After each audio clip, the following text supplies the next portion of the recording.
Welcome to tonight's live broadcast. Our game of the night is the Golden State Warriors at the New York Knicks. You are in the right place to get game highlights, behind the scenes stories, and fan updates and takes.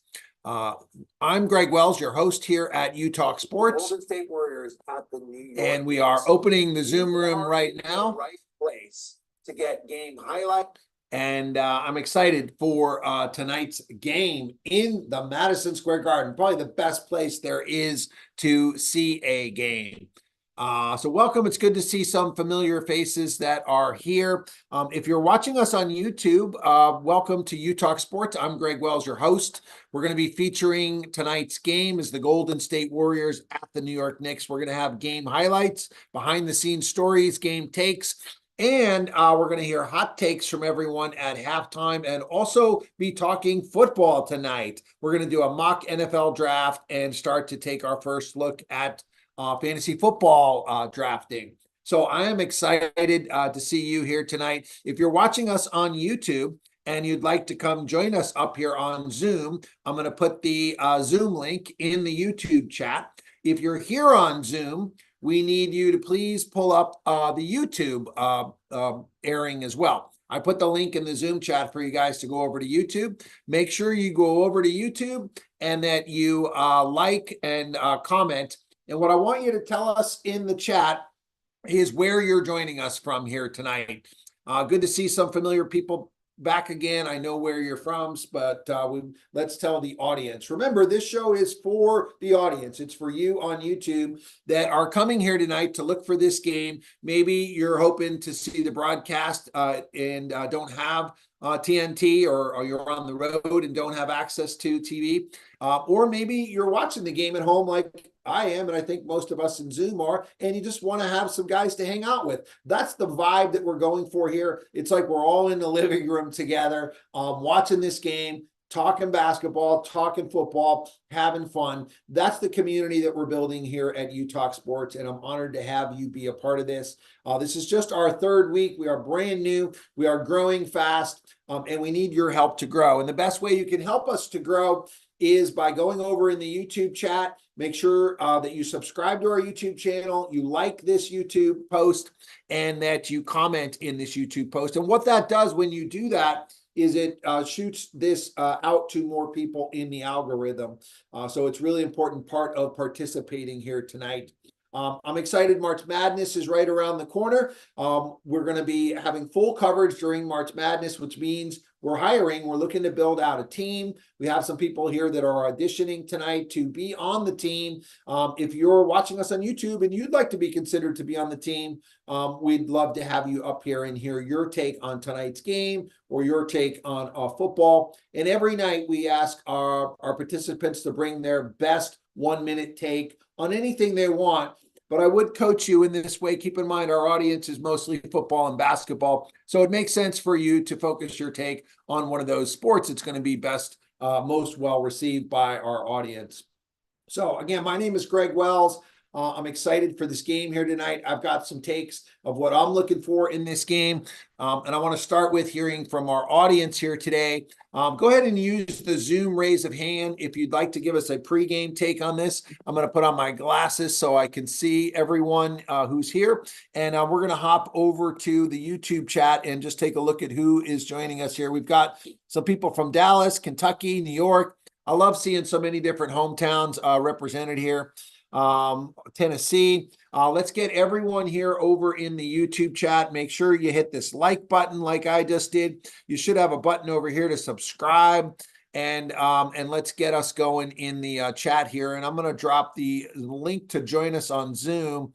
If you're watching this this channel on YouTube and you want to join us on Zoom, there is the link to join us on Zoom. You know, when I was researching launching this show, I looked on YouTube and I saw that every night there's about 500 people a night that come to YouTube to watch the NBA. And I was curious, like, why are these people coming here to watch this. And the channels that are broadcasting the game cast like we do, obviously you can't show the actual full game live. There's copyright protections, but the game cast is what we show and what we'll be showing. And let me just hop over to that in case some people are not familiar with what the game cast is. But the other channels that are showing the game cast, they basically just have this up just like we will, and then they play music. And there's really nothing going on these channels at all, and yet there's hundreds of people watching the game. And I get it. Maybe some people, just are watching the game at home and want to have a place to chime in. You can do that in our YouTube chat if you don't want to come up on Zoom, if you're not camera ready, or you don't feel like talking to anyone tonight. I've had those days. That was me on Sunday. I just sat on the couch and watched 2 NBA games back to back. And that was my recovery day. But there's also times when we wish we had some people to watch the games with, when we hear something said on a talk show and we're like, man, I got an opinion on that. I wish I could be heard. That's the community that we're building here. That's the community that we invite you to be a part of. And we're here every night, 7 to 10 p.m. Eastern, or whenever our game ends. Typically it is around 10. And you're welcome to join us whenever the spirit moves you to be in community with us. All right, we're going to start off with takes on tonight's game. There's a lot of angles you can dive into with this game. It's queuing up the tip-off at 7:30. TNT's just put on the pregame. Let's hear from you guys what you're looking forward to most. We'll go first to Tyler and then Will. Yeah, I hope everybody's doing good tonight. Checking in from New York. Very excited about tonight's game, being a Knicks fan myself. Just saw, I believe that Jalen Brunson is actually going to be playing tonight. So that is something that I didn't know. I didn't know he was going to be playing tonight. But it still doesn't change my decision. Unfortunately, I'm going with the Warriors tonight. They're playing extremely well lately. I think Curry's going to take it to another level tonight. He loves the big stage. I think the first time I ever saw Steph Curry, like he really jumped out at me when I was in college. And I believe he put up like 50 on the Knicks. And that was when the Knicks were actually very good. And they actually ended up winning the game. But that's when he really came off the page. But with the combination of the Knicks injuries, their new trades have not exactly worked yet. Alec Burks has been pretty terrible for us.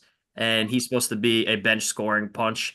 And he just has not provided that to us yet. Also, Isaiah Hardenstein is dealing with the Achilles tendonitis, which is also very concerning as he's the one who holds down the paint, blocks, rebounds.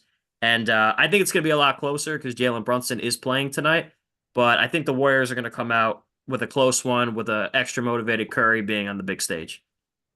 Awesome take to open us up, Tyler. One thing I want to call out to, I love that you mentioned the first time you saw Curry play was back in college when the Knicks were actually good. When were they good? Refresh So, me again. What so, are you actually talking about there? I'm kind of so poking fun as a Boston fan, but Yeah, so if we go back besides the last couple of years, the best record that they had, I believe they won at least 53 games in the 2012 to 2013 season. And okay.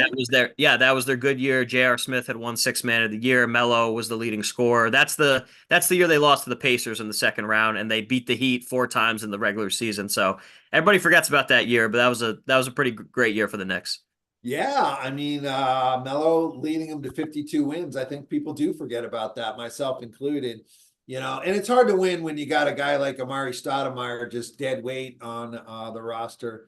And I was a huge Stoudemire fan. I really thought he was like coming out to become the face of the league in his early days at Phoenix. And so disappointing how it all went for New York. And unfortunately, that's a lot of New York's sports history. But great to have you here, Tyler. All right, let's go next to Will. What are you looking for in this game tonight, Will? Yeah, I think it's going to be a shooting competition between Curry and Brunson, but I'm excited to kind of see a little bit about how Clay works. I think they got him on the bench, which is interesting. And then I haven't seen Chris Paul a lot on Golden State, so I'm kind of excited to see how he does, but really excited. I'm hoping Draymond doesn't get any technicals. That's kind of the big thing I'm hoping for. I kind of like him and I don't want him to get kicked out of the league, which I think is going to come at some point. So excited to see that as well. And Cool. Golden State's just fun to watch. They're one of the best teams just to watch because of their shooting and everything. Cool. Yeah, I think you bring out a great point about the small guards playing tonight. Curry versus Brunson, are two of the best guards in the game right now. And Chris Paul, really, if we're looking at who are the best guards in that 6', 6'2" range for the last 10 years, these are probably three of them that are going to be out there tonight. I love the little guy. I love seeing the little guy succeed in the NBA. I think that's inspiring to all of us. And this is a great matchup to see that. While we're doing these pregame takes, what I'd love to have everyone do is go over to YouTube and put in your pick for tonight. We're going to use the spread I've got up on the board here, if you can see it behind me. And go ahead and put in who you're taking in the game and for the total. And this way we'll kind of be documenting each other's bets as well. I find I bet on games for fun. Winning a little bit here and there isn't going to really, make a difference in my life. But I kind of like to prove myself right, and so I have this theory that we've been testing out on the show that, hey, if I tell you guys what my bets are and can prove myself right here every night, then I don't need to throw that $10 or $20 down there anymore, like I have been doing. And that adds up to a couple $100 a month I'm saving and not donating anymore. So I want to hear everybody's takes, whether you're betting tonight or not. And we'll use the spread that is behind us here.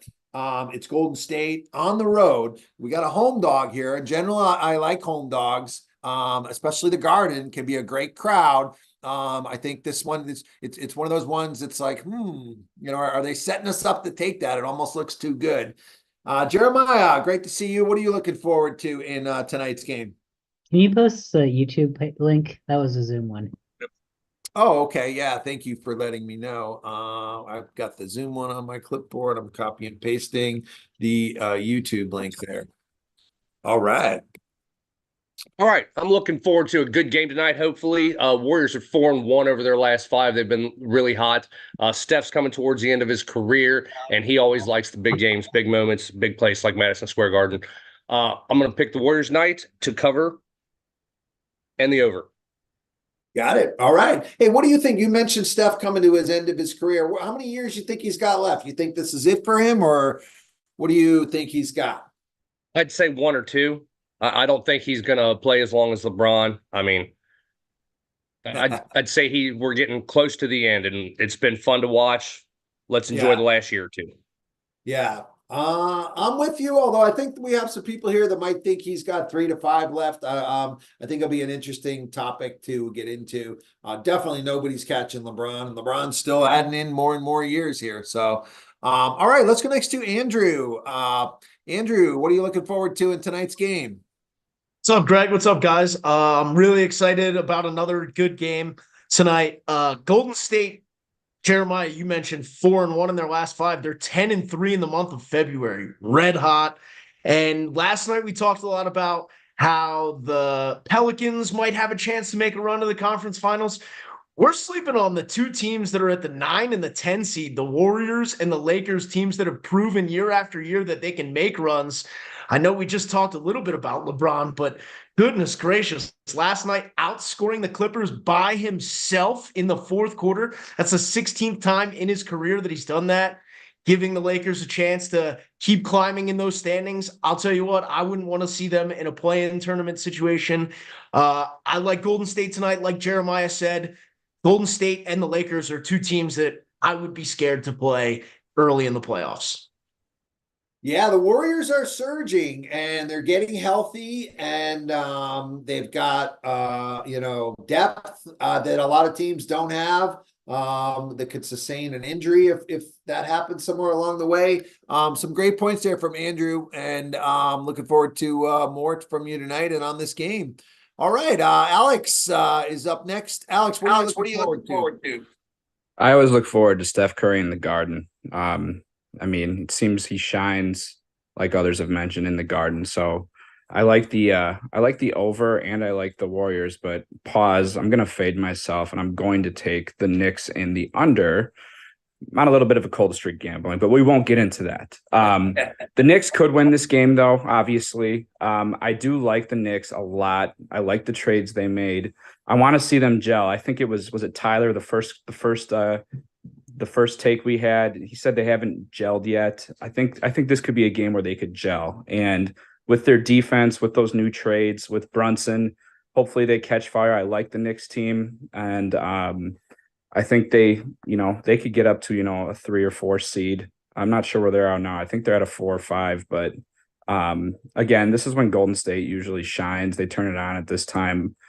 My head says to take Golden State in the over, but I'm gonna fade myself, like I said, and take the under in the Knicks. Nice. All right. What most people do when they bet is take the star player in the over and sit back and root for a fun game, right? So I think the smart money is always on the under, although it doesn't always work out that way.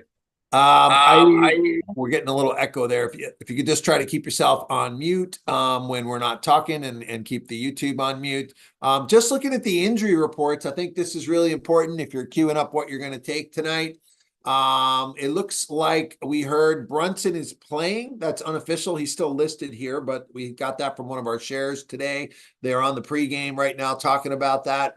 And it looks like Wiggins is out. I haven't heard much talk about that, but I mean, Wiggins was so crucial in that championship series against my Celtics.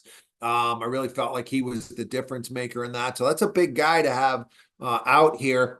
And Randall, I thought, had been out for a while. He's not on the injury report. So it looks like Randall will be playing tonight. OG is still out here. Not expected back until the March 12th. All right, let's continue to get our pregame takes here. Up next is Drew.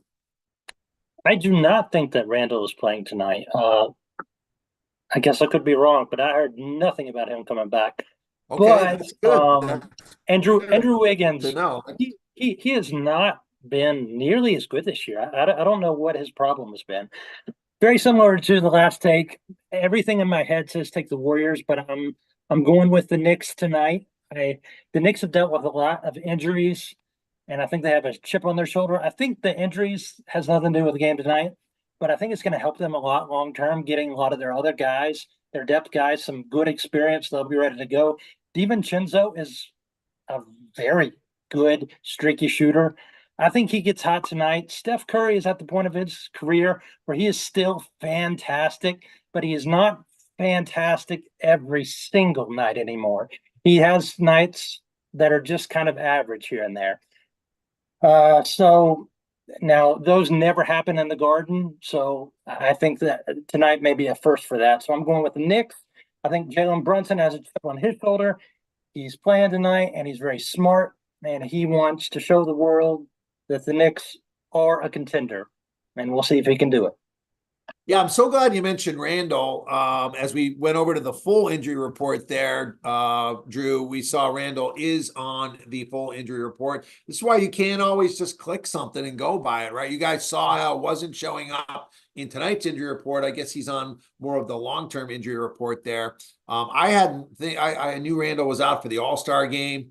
Being totally transparent, I don't even start watching the NBA until football season ends. So it's just the past few weeks. Those are such important things to know for betting and for watching. Whether or not Randall's playing makes a huge difference. And he's out tonight.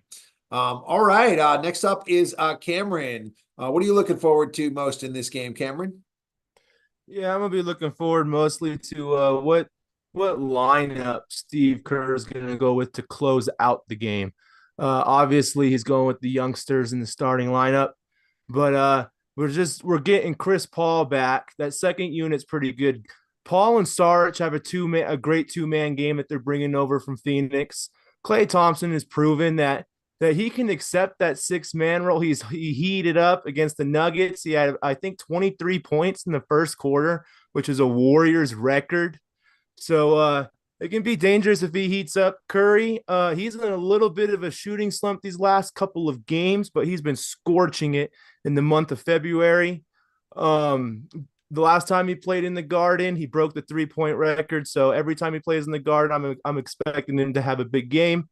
And then the Knicks, Dante DiVincenzo, he's actually third in the league in three-point make. So I would take the over on Dante for three-point makes. Same with Steph. And I'm a Warriors fan, so I got the Warriors getting the dub on the road.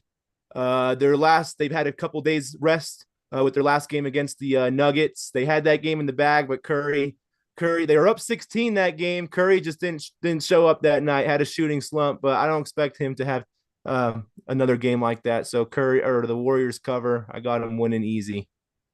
All right. Yeah, I love getting a take from somebody, right there in the Bay Area, giving us your insights of what you've been seeing. You watch a lot of Golden State games. That's what makes this so valuable for us to come here and brainstorm. Let's again make sure everyone is putting their pick into the YouTube chat. Make sure everyone has hit this like button and the subscribe button as well. I'm going to go ahead and refresh this. We need everyone's support here on the YouTube channel. If you're watching us on YouTube, we'd appreciate your like and subscribe here too as we continue to grow the community. We're closing in on 500 subscribers, which is the beginning of when you can start to monetize and a YouTube channel. And we're only in our third week here, so I'm really excited about this. I'm excited to have this many people here on Zoom and with the views and subscribers that we've been getting. Every single view and subscriber adds up. We've got 11 people here, but we've got 14 of us in Zoom. So that means there's 3 of us that are not over there yet. It's best, by the way, if you're in Zoom on a computer. It is kind of hard to do this on a phone. It's going to be hard for us to see you. It's going to be hard for you to be in YouTube. And so if it's at all possible to be on a computer, and then you can use your phone as the second device to pull things up on YouTube. All right, we're going to 2 more takes, and we're going to close out this segment. We're going to go next to Alvin and then Cruiser. I was going to say Andrew Wiggins, though, his injury is real small. He just turned his ankle, so he'll be back in the lineup real soon. Cool. All right, I'm looking forward tonight to see what Jalen Brunson can do, especially with Julius Randle being out, and he's going to have to shoulder the load. So that means that they're going to target and scheme the game towards Brunson. If you're a better, I would take Brunson for the under 30.5 points. Also, another tip, if you're also a better, if you're looking for the Knicks to contribute to the over, they are not doing it. They're 3-7 against the over in the last 10 games, and even more alarming, they're 2-5 at home. So if you are better and you're looking to put a little money in your pocket, don't take the over with the Knicks. Okay, some good insights there from the betting perspective. Love that. All right, let's go next to Cruiser. What are you looking forward to in this game tonight, Cruiser? I think tonight is going to be. I got Golden State winning tonight, and I'm looking forward to see how Golden State is going to play. And one fact that I've noticed from looking at the injury report is that OG isn't playing either, as well as Robinson. So the Knicks are out with 3 3 players. So I think this is Golden State's game to lose rather than for the Knicks to win. And I feel that right now with the standings, because I was checking this earlier today, the standings in the West 5 through 10 are only 4.5 games apart from each other. So that being said, Golden State, I feel that they're going to try to go on a run to get that 7th seed spot, because 5 and 6 are basically a half a game away from each other. So everybody's real close. And I feel like right now is the time that those experienced teams like your Lakers, your Golden State are going to more so lock in on a game like this, knowing that there's a lot of injury report for the Knicks. So I got Golden State by 7 overall. All right, go ahead and put that in the YouTube chat, and this way we'll also have everything in there as a record of things for tonight. I put my pick in there, and I'm going to close out this opening segment with our my take. If you're just tuning in, looking for the tip-off, we're about 5 minutes away from the Knicks versus Golden State Warriors game. Welcome to Utah Sports. We'll be broadcasting the Gamecast live tonight. This is the best place to watch the game on live, to hear real analysis of the game from real fans, to get the behind-the-scenes stories, to get takes from real fans on all the latest sports topics from today.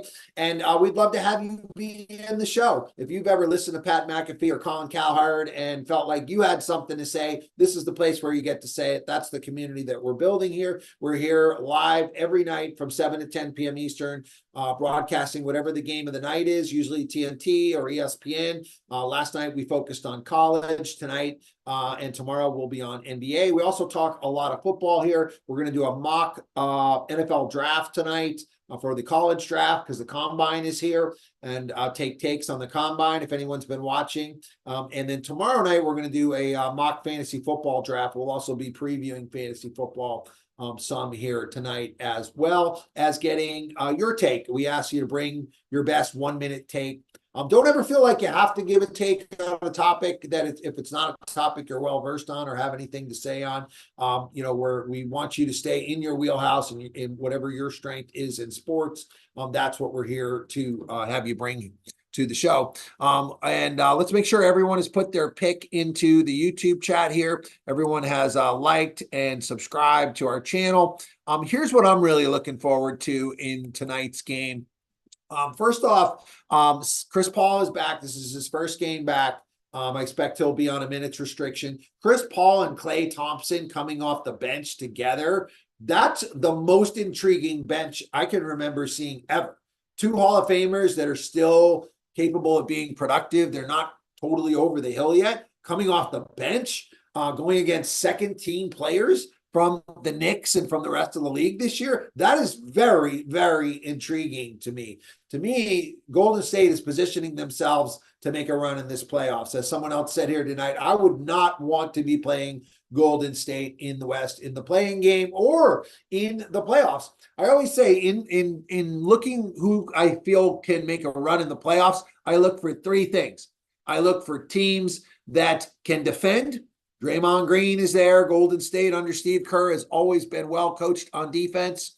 So that's number one, is I look for teams that can defend. Number two is I look for teams that have playoff experience. You can't get a more experienced team than Golden State. The pressure goes to another level as you get into the playoffs. Golden State has the most experience of anyone in the West, probably anyone in all of the playoffs.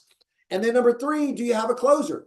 And Golden State has multiple closers. So based on that criteria, they are well positioned to make a run in the Western Conference playoffs. It would not shock me to see them in the Western Conference finals. It would not shock me to see them win a series. I would be completely shocked if they lose the playing game and are out one and done. I highly do not see that scenario happening. Now, tonight's game, however, I am picking the Knicks. The Knicks at home. I love the energy of Madison Square Garden. Love the energy of the crowd there. Love when they're showing the crowd. Knicks fans are just starving for winning, and they're starting to get a taste of it from Jalen Brunson. And I love Jalen Brunson. I'm a Boston guy too, right? Jalen Brunson is a Philly guy. I loved him at Villanova. He's just a winner. He didn't get drafted in the first round. They counted him out again. He battled back with Dallas. Helped lead that team to the Western Conference Finals. So he's got big game playoff experience. He's a little guy who cannot be stopped. He's a lot of fun to watch. I think he's going to get Steph Curry into foul trouble tonight, and that Brunson's and the crowd are going to dominate and lead this game. If anything, Curry might be able to steal it at the buzzer, but getting 4.5 points at home, I will take the Knicks tonight. I'm going to bet the over as well, just because I want to root for this to be a super fun game. Seeing Brunson and Curry go back and forth is going to be so much fun tonight. I just want to sit back and watch this game and listen to what everyone has to say, just like as if we were all in my living room here together. And then to see Chris Paul coming in some as well, I'm excited for that aspect of this game as well. So I'm picking the Knicks at home to win this one. And I'm excited to dive in. We should be just about a minute or two from kickoff here. Again, a couple of people sent me messages on Zoom, make sure you're in the YouTube chat. Make sure you're putting your picks in the YouTube chat. I'll drop that link here again if for some reason you need it. I do send the link out to everyone via text as well before we kick things off. We'd love, if you're watching us on YouTube, we'd love to have you here on Zoom. Just comment saying Zoom if you want the link. If you're watching this on the replay, which about 300 or 400 or 500 people a night have been watching the replay of this. They want to see what you guys are saying. That's who this show is for. This show's not for us that are here. It's for the people that are coming back watching this on the replay. They want to see what the heck happened in that game. What happened, and that's what we're going to be covering today. That's what we're going to be talking about. We're going to be giving our takes on this. We're going to have a lot of fun talking football as well. If you are watching us on the replay and you'd love to join us on Zoom, just leave a comment saying Zoom, and we'll drop you the Zoom link. We're here Monday through Friday, 7 to 10 p.m. Eastern. The plan is to have weekends off to recoup, although with March Madness coming up, we're likely going to be going 24/7 during that time. I'm excited for March Madness.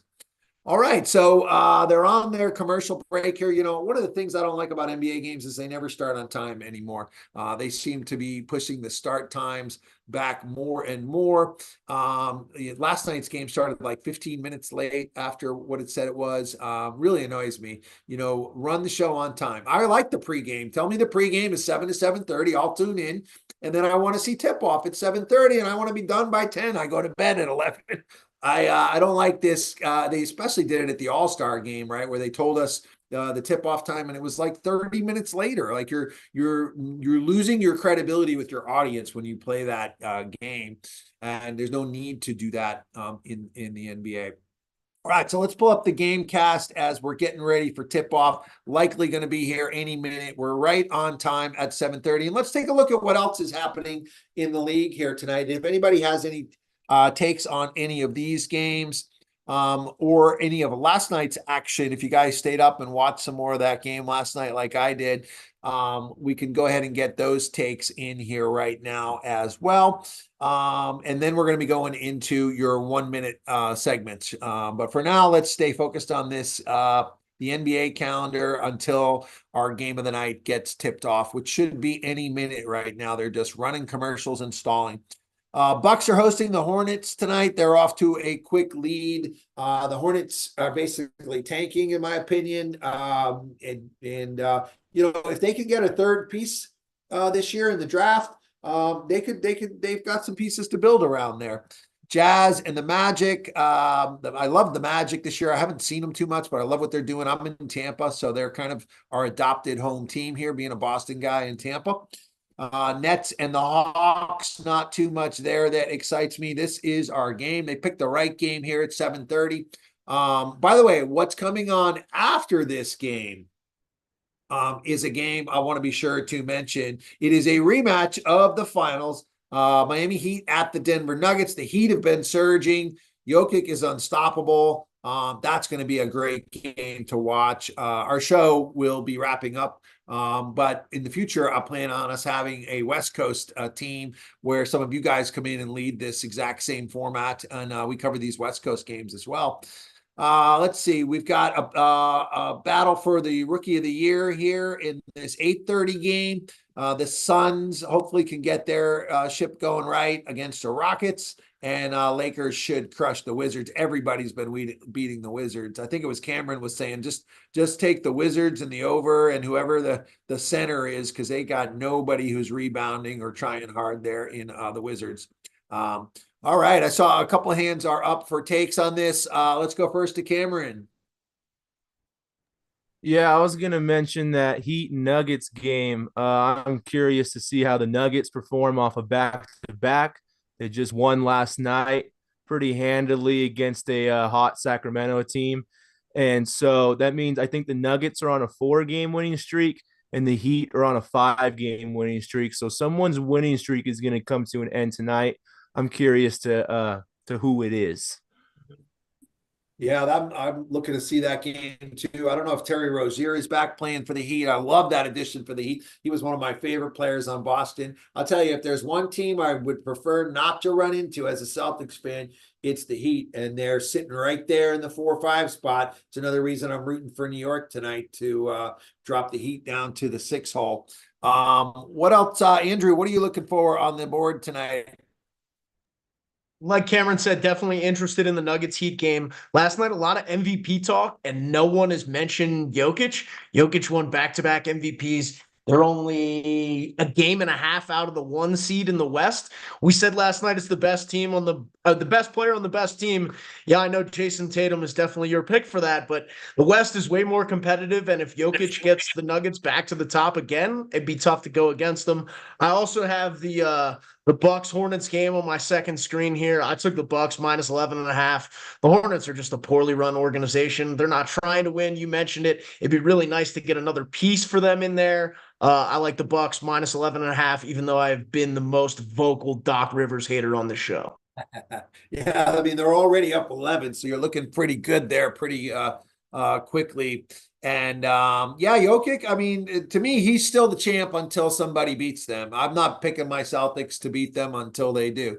I certainly wouldn't put any money on it. And MVP, I think Jokic is the most dominant player in the league. I think historically, they don't like to give the MVP to the same player that many times for whatever reason. So hopefully the window is open for Tatum to get one this year. Jeremiah, what's caught your eye on the NBA board tonight? Nothing I was going to speak about last night, that Lakers-Clippers game, as I was fixing to head to bed in the fourth quarter thinking there was no chance. And then just a few minutes later, LeBron seems timeless. I mean, he's almost my age, and there's no way someone my age should be playing in the NBA anymore. It's amazing what he's doing. I know you either love him or hate him, but you got to say, it's been a lot of fun to watch over the last 21 years. Yeah, for sure. That was an awesome display by LeBron last night. I've been, he's been the enemy for us in Boston forever, but just really in the last couple of years, he's really earned my respect with his longevity and how he's still playing at a high level. It's like he's nurtured me over the years to become a fan. We just tipped off here. Interesting to see Moses Moody in the starting lineup for Golden State, I guess replacing Wiggins because they want to keep Clay and Chris Paul coming off the bench. You know, part of my take I forgot to mention was that I thought it might take some time for that unit to gel coming off the bench, Chris Paul and Clay. Of course, Curry opens up things with a three. And then we got a steal and a drive in. Oh, two nice block shots here. The Knicks are scrappy. I look at this Knicks lineup, though, besides Brunson, and I'm like, oof, I don't know if the rest of these guys would be even starting for anybody in the league, let alone Golden State here, right? Precious, Achua, Hartenstein, I guess, is a decent hustler. Hart's a hustler. DiVincenzo's a hustler, but you don't win with hustlers usually. All right. Now that we got this game underway, let's just take quick takes on anything else on the board. Let's go next to, I think it was Cruiser. I like the Spurs Thunder game. I really like the rivalry between Chet and Wemby, and I just want to see SGA ball out. And I have him winning MVP in my opinion, just because all what he got to the Thunder and everything. So I'm excited for that game. Aside from the two big ones from tonight. Yeah, SGA has all the stats for the second year in a row to be right up there in the MVP conversations, and he is, despite being on a real small market team. I'm not a Chet fan at all. I haven't really seen him play much. I was surprised that he was so highly touted. I've been surprised that he's putting up any numbers. I watched a little bit of his game last night. They're on a back-to-back, and he's got to show it to me, and all of that team really needs to do something in the playoffs before they really get anybody's respect. I think they're good. I think they're good. They're just very young. This is a reincarnation of the Thunders of the past, in my opinion. But I'm gonna hold off on that. But let's see what happens in like 2 or 3 years, and then we can revisit that conversation. But they're a dynamic team for sure. Yeah, definitely a fun young team to keep an eye on. Let's go next to Drew. What are you looking forward to on the NBA board? Golden State's off to a 9-0 lead here, by the way. In the Garden, on the road, they silence the crowd right away, just like an experienced team you'd expect them to do. Drew, what else has caught your eye on the board tonight? Well, and I think Chet can actually be really good. He does need to get more aggressive, though, offensively. I think sometimes he just stands around and he can kind of be too passive. But if he can get more aggressive, who would you say? Who does he like? If we're trying to map him to a player from the past, who does his body type and his game resemble, in your opinion? Nobody. Yeah, I can't think That's of my it. biggest knock on him. People with that kind of build don't usually succeed in the NBA. He's Yeah. still fourth in the league in blocks as a rookie. I mean, that's pretty good. Yeah, and a lot of times Yeah. rookies are terrible their first year, and then 3 or 4 years, Yeah, all of a two sudden they're rookies. great. Actually, two Well, rookies are leading the league in blocks right now. Mm. yeah, I mean, Chet's only a rookie because he got injured. I don't give him credit for that. To me, that's a negative on his game and durability. And real rookies lead their team into the playoffs as rookies, like Jason Tatum did. So I'll just throw in my Boston take there. Jason Tatum went to a game 7 in the Eastern Conference Finals his rookie year as the leading scorer on that team. All right, let's continue here. Let's go next to Doug. What do you like on the board here, Doug? Yeah, I actually wanted to just give a quick shout out to the Magic because they are sneakily having a really, really good season. Right now, they are in 8th place, but that's not really indicative of how well they've actually been playing. They're only a half game out from the Heat, who are in 5th, and only 2 games out from the Knicks. So realistically, in 2 weeks, they could be in 4th place right now, and being led by Paulo Banchero, who's having a really, really good season. He just keeps getting better and better every year. Of course, Wagner. Wagner is a great friggin' all-around player. He's someone that really compliments Banchero. Well, both Wagners, actually. I was referring to Franz, but Mo is great with him too. It's just a really well-built team, and I actually like them to win a playoff series this year. Wow. Okay. Bold prediction there. Again, I'm rooting for the Magic unless they play Boston. They're in Florida here. I like Duke guys. Banchero, he made the All-Star team, right? He's been great. And this is another, to me, comparison for Chet, right? They were 1-2. There was some debate, who should you take? In 2 years, look what each of them have done. Banchero as an All-Star leading a team. Chet is like kind of, getting some dunks when SGA gets double teamed. Banchero is hands down, better than Chet, and those are that's the grouping of comparison here of players. So glad you're giving a shout out to the Magic. I think they're up for Coach of the Year. I don't even know who their coach is, but they're definitely overachieving here. Reminds me a lot when Doc Rivers was coaching the Magic. I don't know if you guys are old enough to remember that, but he had a team like this that got the Magic into the playoffs, and that was the beginning of him making his name as a coach. And hopefully he's able to continue that name because it's I not looking will. so good right now. I'll interrupt you real quick to just say I do remember that team, and I think this team is actually much more talented than that Doc Rivers team that went 38-40 or whatever it was and snuck in, or barely didn't sneak in, and he still got like Coach of the Year. Yeah, I'm pretty sure they made the playoffs with a very under-talented team. It was like Chucky Atkins and Ben Yeah. Wallace, I think. Yeah, this team has actual all-stars. It's like a different level from This that team is team. good. Like this Magic team is actually a low-key sleeper to me in the East. So that team is way better than Doc Rivers, any of those years of Doc Rivers and T-Mac. Yeah. Well, and hey, again, that's a credit to Doc Rivers then, if you're saying that team was bad and he was winning with that team. Oh yeah, that was his best coaching. That was his best coaching job ever. Was that Magic team that he drugged to like higher heights than they ever should have been. Well, they're Yeah, back he'll from ever the see. time out here, and it's just getting worse for the Knicks, Golden State. I think another storyline is DiVincenzo coming back against the Warriors, right? He had a couple of years there where he was a part of, what they were doing. They didn't want to keep him and pay him. He's been playing really well since Randall's been out. They just seem to be coming out flat. They don't even look bad. If I keep one eye on this game, they don't look flat. The Warriors just look like they're coming out hot right now. Yeah, this Warriors there. starting lineup, actually, ever since Curry has rolled out this new lineup and since Draymond Green has come back, it's the highest defensive rating in the NBA. So it's just tough to score on this lineup. That's why Clay is on the bench. So is Paul. How long has the lineup been out there, Cameron? 2 weeks, or actually like 3 weeks now. 3 weeks. Gotcha. Yeah, it's not looking good for the Knicks here, but it's early. There's always a run in the NBA, so it's 12-0. Let's keep an eye on the rest of these games and get everyone's takes. Once you've gone, if you could put your hand down in Zoom, just so you don't stay in the queue here. We're going next to Tariq. Tariq, what are you looking forward to in tonight's game or the board here?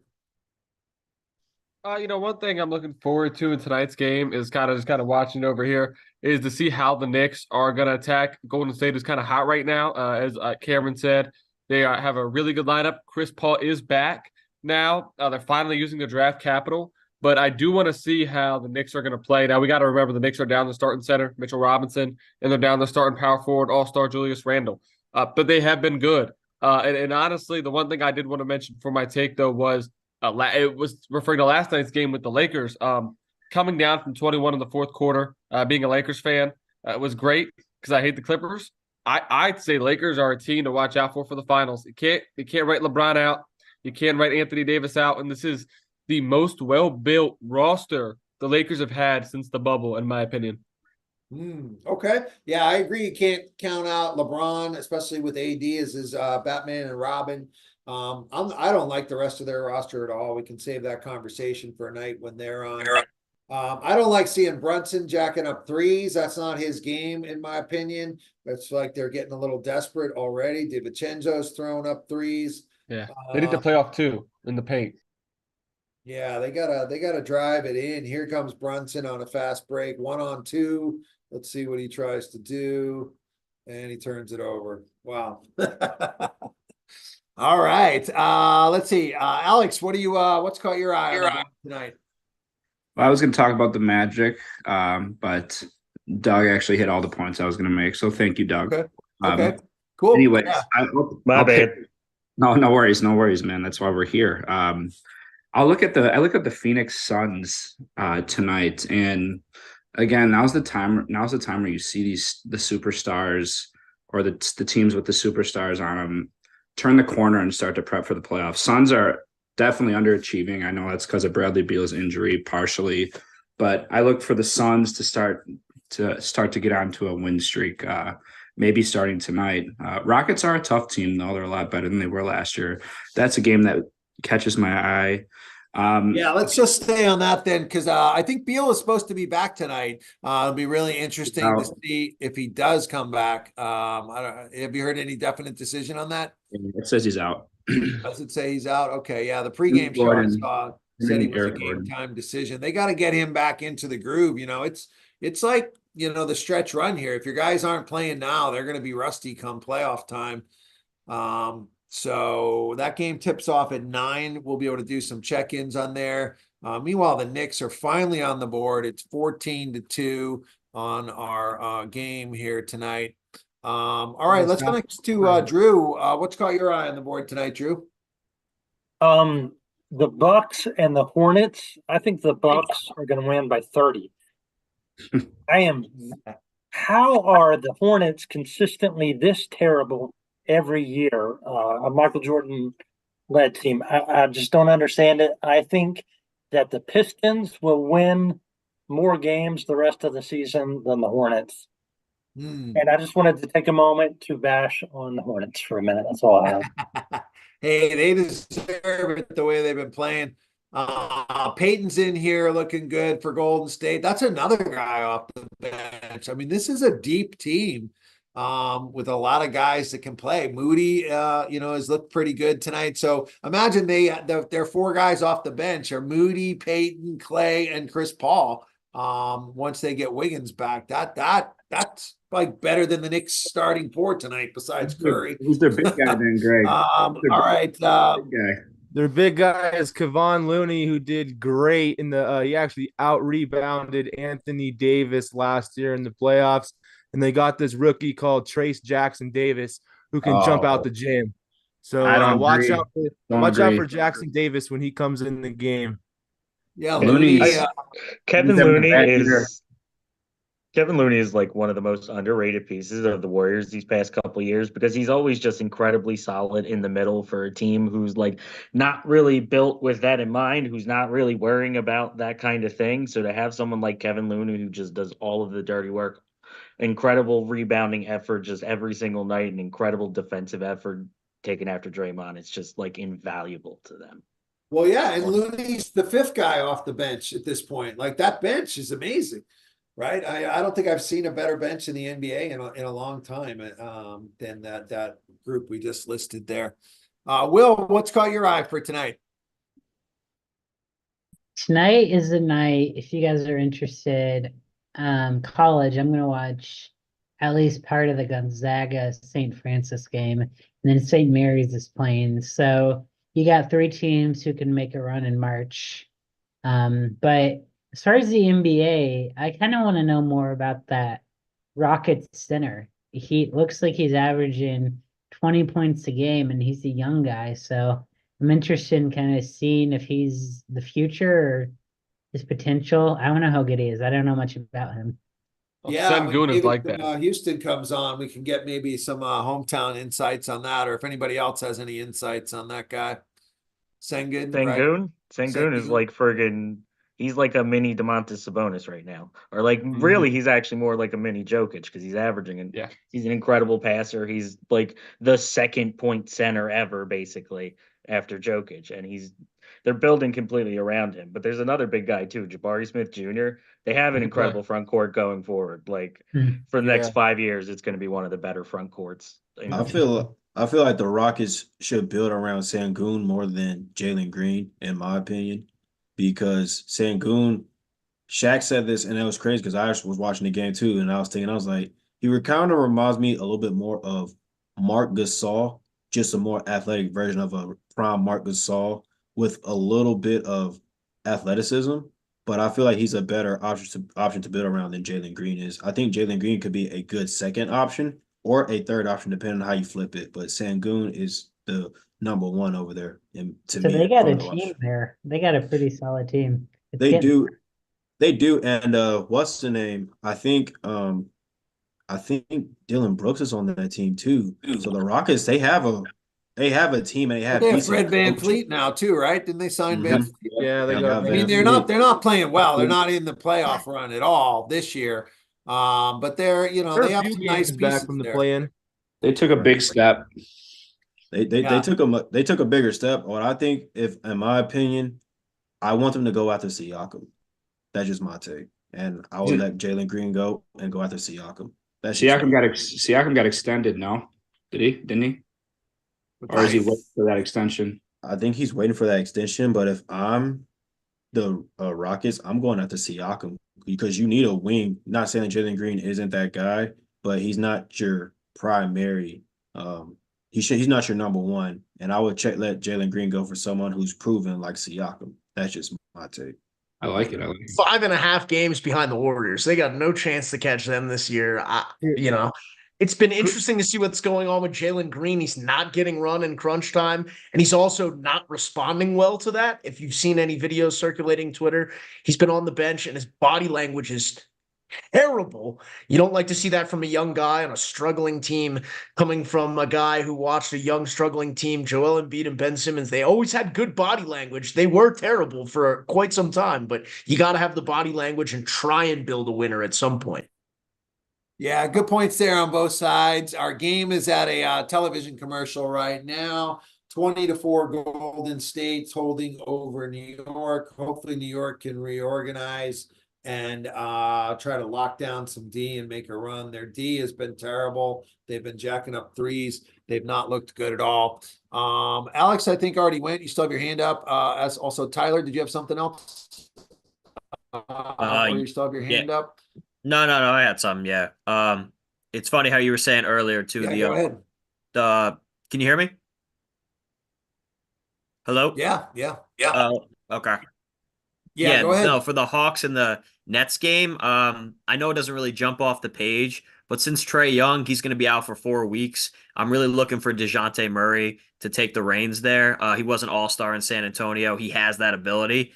And I'm just looking for that because I see that they have the Nets favored. The Nets have been playing some really, really bad ball lately. They just had a coaching change. I think they have Kevin Ollie as their interim right now.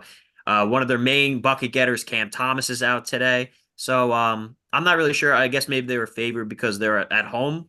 But I'm going the Hawks on that game. I'm going the best player on the court, which I think is DeJounte Murray. I love his intensities, tenacity. I was actually hoping that the Knicks would try to pick him up, but I guess too many first round picks at the trade deadline. So That's what I was hoping for too. yeah, that's Yeah, I not. mean, And I we think wouldn't be Murray is seeing problems definitely like that. auditioning for a new team for next year.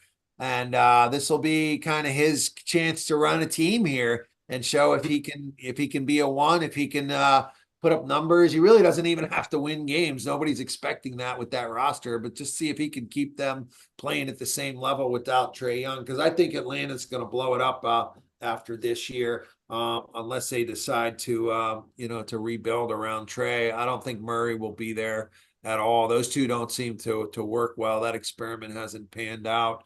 They used to be good. I'm surprised they're struggling this year. Trae Young, I remember he made the playoffs one year. Yeah, he had Atlanta in the Conference Eastern Finals. Conference Finals. Yeah. Just a couple of years ago. They That knocked was off Doc Rivers' Embiid and the fault. Sixers. Yeah, they knocked off Doc Rivers and the Sixers that year. So 22-5 here on our game. Yeah. Chris We're, Paul and Clay are in the game. Mm-hmm.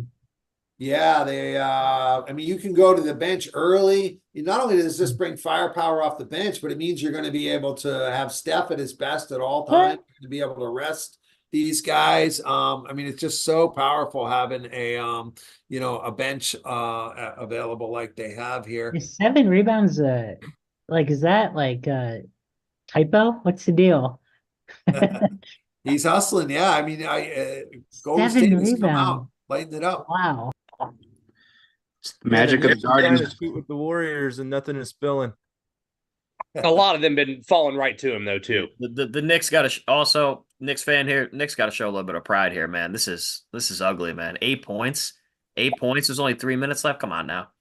Yeah, I agree. And they got This their is starters been in a there still. defensive masterpiece on the Warriors side of Yeah. things. The Knicks Those just have to score 26 points in the first half to beat the Hornets the other day. That's all they got to do. Those folks who picked the Knicks tonight, they're not looking very bright. I mean, that was me. We're not looking bright at all tonight. Yeah, myself included.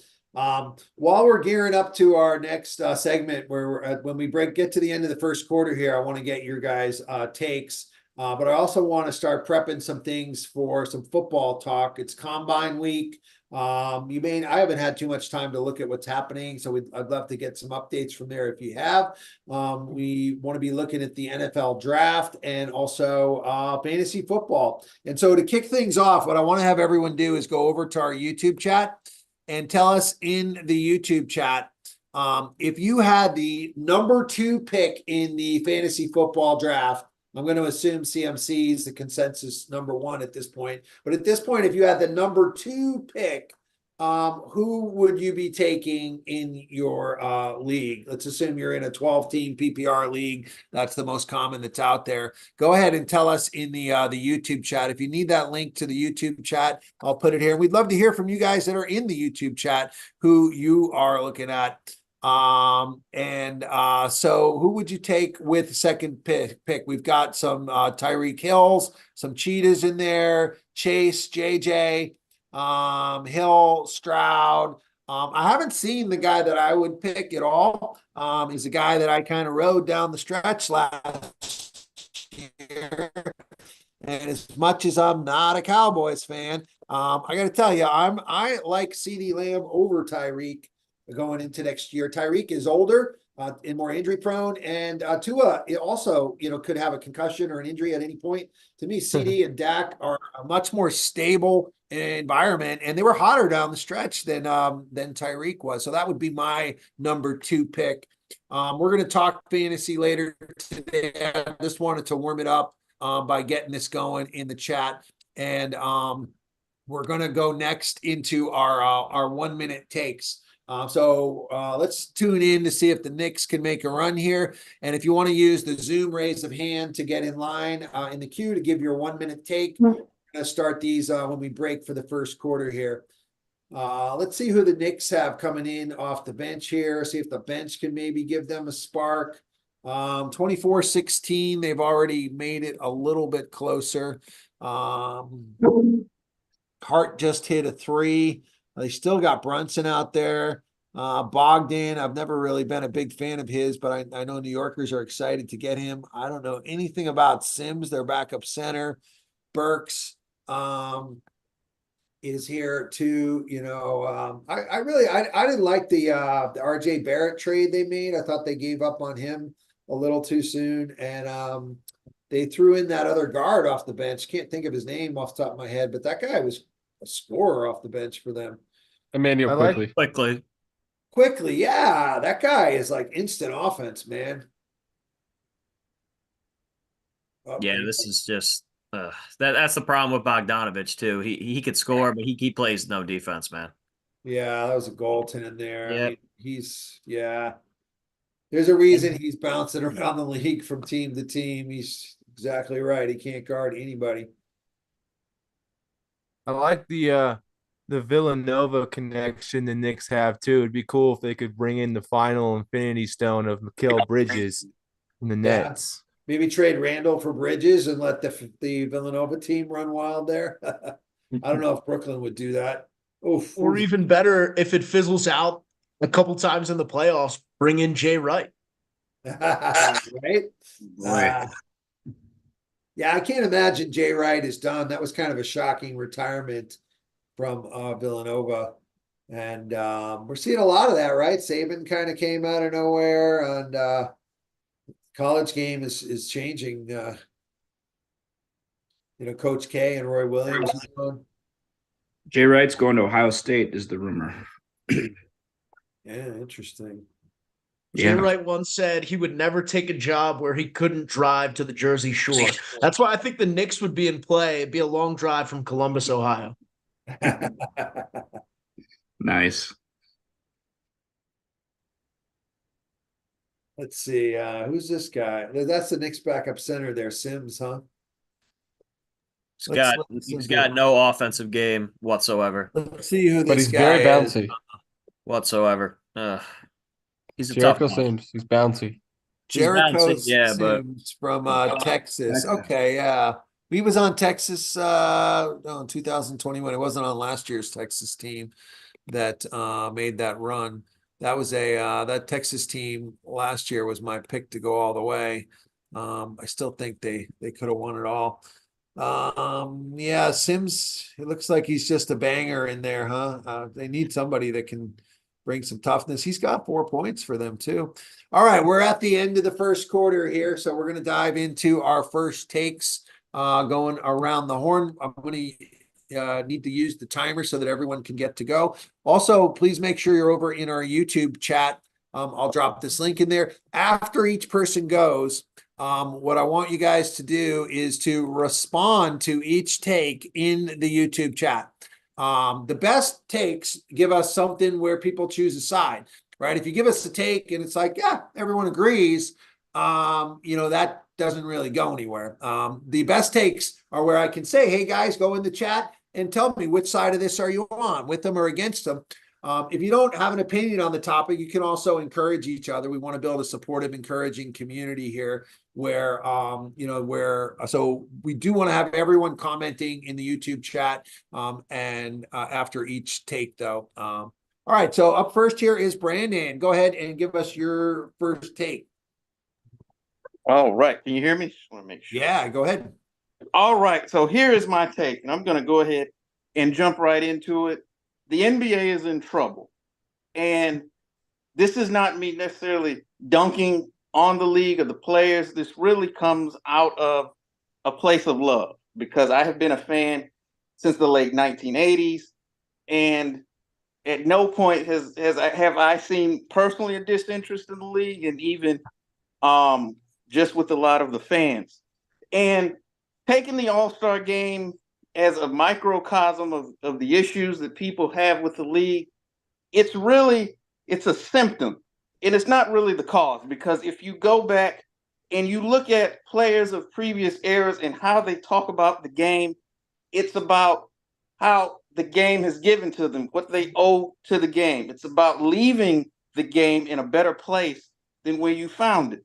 And that take on the game seems to be missing now. More and more, it's become a situation of what basketball can do for you, and not necessarily leaving the game in a good place, which is why you have players not wanting to compete in the All-Star game. Hell, not even wanting to compete in a regular season game, because that's where that sense of entitlement comes, that they feel like the game owes them rather than them being caretakers of the game. And ultimately, if this continues, you're going to look up and those TV numbers are going to continue to go down, which is going to lead into money going down, not only in terms of television contracts, but eventually salaries. And it's unfortunate that that's what it's going to take to get these players' attention, because I don't think, despite whatever Adam Silver and these guys are saying, you're not going to be able to legislate that away, and you're not going to be able to legislate competition back into. I'm going to jump in. We went way over a minute, but it was a great take. That's all right. It was a great take. I was letting you keep going with it. All right. So let's put in the chat if you agree that the NBA is in trouble.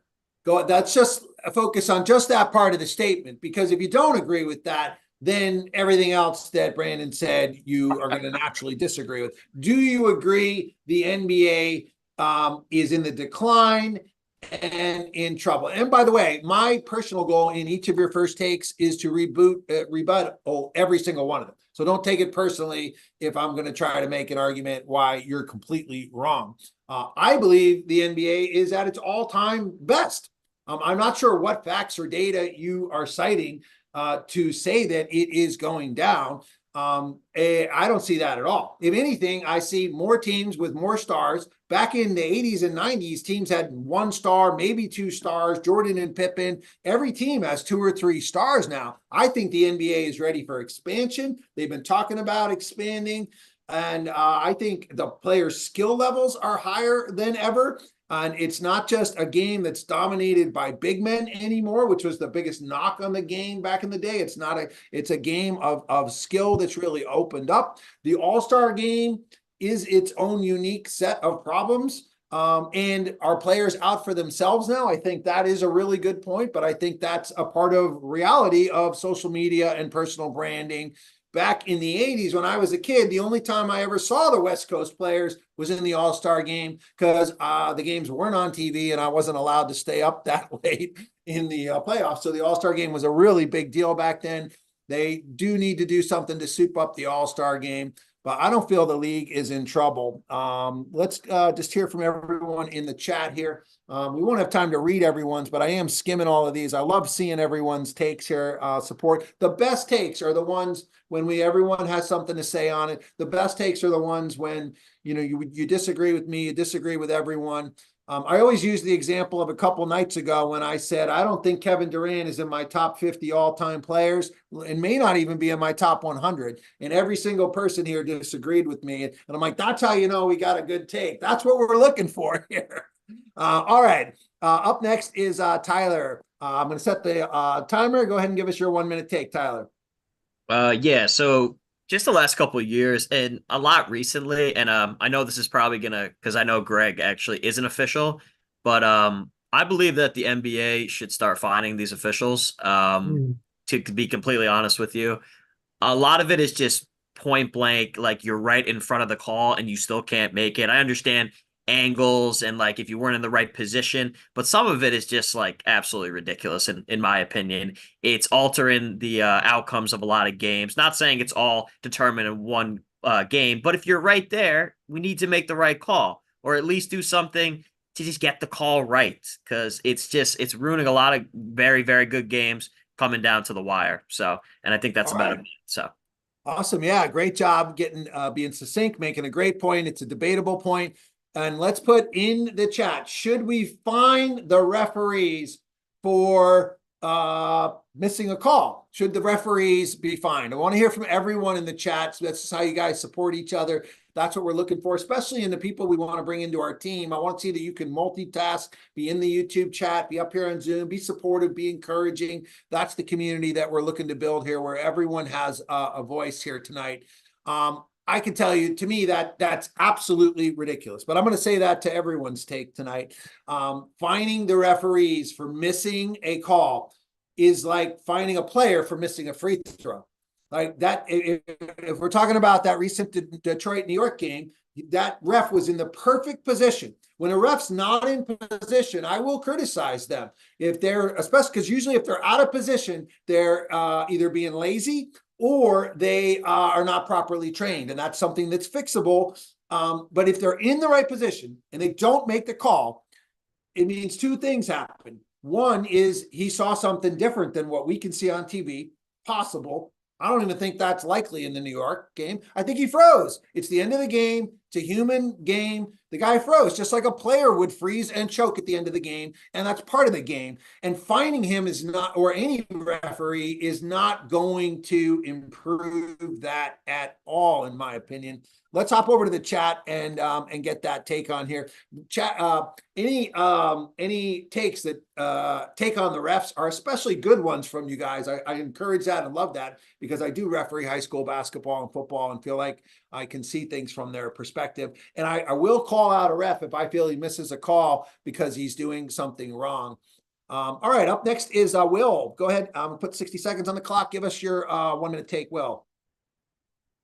If my Michigan guy, I don't see him, so I'm gonna do a Michigan at some point, but I don't see him. So my hot take is I think Austin Eckler is actually should be the #1 pick.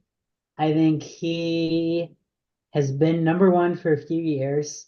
Last year was a bust, and I think people are gonna be undervaluing him a whole lot.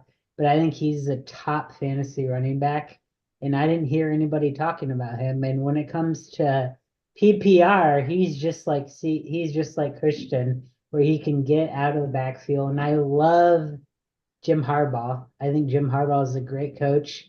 Their O-line was struggling last year, so I think Eckler could be a top 3. I might even take him 2 or 1 in fantasy football. All right, thanks for that take, Will. I got to tell you, Will, we are running a lot of fantasy football leagues when we get around to that. Mostly I like to play in free ones for bragging rights, but I've got a special invitation for you to play in this fantasy football league with me and the guys that are putting in $1,000 each. Because if you want to take Austin Eckler at all in the first round of the draft, you are the kind of guy I want to play fantasy football with. You are the kind of guy that drafted him last year when I was saying last year, he's too old, he's going to get hurt, and he did. And now this year, we don't even know what team he's going to be on. I'm going to just give it that he comes back to the Chargers. He's a year older. 30-year-old running backs do not perform well at all. I absolutely would not take Eckler at any point in my draft, let alone top 3. And again, this is exactly why we need to play with each other. And I want to remind everyone here, I haven't won a fantasy football league in over 10 years. So I'm not exactly speaking from any point of knowing what I'm talking about either. But that's because I play in a lot of competitive leagues. Although I will say I played in 92 leagues this past year, including my best ball leagues, and didn't win a single one. That's not very good odds. So 2 years ago, he was the top guy, Greg. Yeah, 2 years ago is a long time ago. I mean, you played in 92 fantasy leagues? I played in 90. They're best. Most of them are best ball, right? So you don't have to put in your lineup or do any free agents. You just draft them and let them go. And when it comes to the month of August, I got nothing else to do at night because we didn't have the show back then. And I would draft 2 or 3 leagues a night in a $5 league and just see where it goes. You're not really expected to win those leagues. You're competing against 10,000 people in those types of leagues. But it was fun. I enjoy the draft. We're going to do a mock draft tomorrow night. Today we're going to do a mock NFL draft, and if we have time, we're going to get into some more fantasy football here tonight. Love fantasy football takes. I really think, being totally honest with you guys, this show is made for football. It's a little harder in the NBA. Like right now, I'm like not watching the game. I'm having fun talking to you guys, right? In basketball, like you have to watch the game to really be able to give a take at the game. I want to get takes from everyone here at halftime, right? In football, it's going to be so much better because I can just kind of look over every time somebody scores and watch the replay and talk about the scoring plays mostly, right? This model is we're early in this. I'm still figuring this out, and I love basketball. It's my favorite sport, but it's really more made for football, and that's where I really expect to see things ascend. We're just kind of laying the seeds now for football season to come around. All right, let's just check in on our game that we're actually here to watch tonight. 38-26. It seems to have stabilized a little bit. The Knicks are making their run here with Brunson on the bench, which is interesting. They're going to need to get him back. He's going to have to play a lot of minutes with this squad they've got here tonight. All right, let's see. We're going to go next to Cruiser. Go ahead and give us your 1 minute take. My 1 minute take, I would like to say, as far as like there needs to be an MVP vote, far as the criteria that needs to be noted, because I feel like the MVP criteria is always changing up every year and is not and is very inconsistently consistent. And I feel like there should be a players vote, a media vote, and a fan vote, just so that way we can know what the difference is between all three. Ultimately, the media vote will matter because that's who's going to vote for the MVP. But I feel like that the MVP conversation has always been story narrative based, and I feel like that's more so inconsistent and unfair to certain players. So I feel like that should change up. Good take. Let's go ahead and chime in. By the way, chime in on Eckler too, if you would take Eckler in the first round. Let's hear you in support of Will here. Eckler's Will's take, which is a great take to get me fired up, was about taking Eckler in the first round. And then let's respond to Cruisers here. And I'm assuming you're talking NBA, right, Cruiser? Should we? Yes, NBA. What's that? Yes, it's NBA. NBA, yeah. Okay, because obviously there's MVPs in the NFL, which was just as debatable this year. But so should the NBA standardize their MVP voting? All right, so to respond to that, I would say that two things. Number one would be that it basically is standardized. If you look at historically who's won, there's a precedent. There's a historical precedent. It goes to the best player on the best team 80% of the time. There's been some years where Westbrook averaged a triple-double, or, Embiid just totally earned it last year. They might have even been right up there. I think they were the number one seed last year. There's been some exceptions, but for the most part, it is standardized. And second thing is, a lot of these things I feel like are made for debate. They're made for, and so if you standardize it, it becomes less debatable. It becomes less conversationable. I think a lot of things that they do that would make sense, because it would make sense. Like, why don't we all agree to, like, if we were logical people, we'd agree to something and then we'd actually fairly evaluate it on that. But then what would there be left to talk about, right? If we just said we're going to give the award to whoever's PRA, points, rebounds, assists, is the most, well, now there's nothing to talk about, right? We just add up the numbers, kind of like we do in fantasy sports. So those would be my two reasons why they would not do that. I'm really working hard to try to come up with a why everyone's take is not right. Let's go next to Alvin. How you doing? This is Alvin, the Nolan's Cowboy. And my hot take tonight is let's hold the NCAA feet to the fire. As we celebrate, as the NCAA is currently celebrating Caitlin Clark for breaking a phenomenal athlete who broke a tremendous record with 3,650 points. In the same breath, the NCAA didn't even recognize her sport until 1982. They also didn't incorporate the three-point line into the 86-87 March Madness, and they didn't even have it as a statistical category for the women's game until 1988. There was another pioneer that came before her called Pearl Moore at Francis Marion University that scored 4,061 points in her career from 75 to 79. That's without the use of the three-point line. And she's not even subjugated to even being a footnote in the NCAA history. My thing is, it's not to dim the light of one, but to shine the light on another. We can have them both coexist so other young ladies from Caitlin Clark can also know they can be her and they can be Pearl Moore. That's my hot take for tonight. Interesting. I love a stat when it's a stat I don't know. So she, I already forgot her name. It's not a name we know, right? And she scored 4,000 points. Was she at, are they not D1? Is that why? It's the reason why is a combination of two. She wasn't technically D1. And also like I said, the NCAA didn't recognize women's basketball as a sport until 1982. So they didn't officially even start taking stats until 1982 of women's basketball because they didn't consider it to be a sport.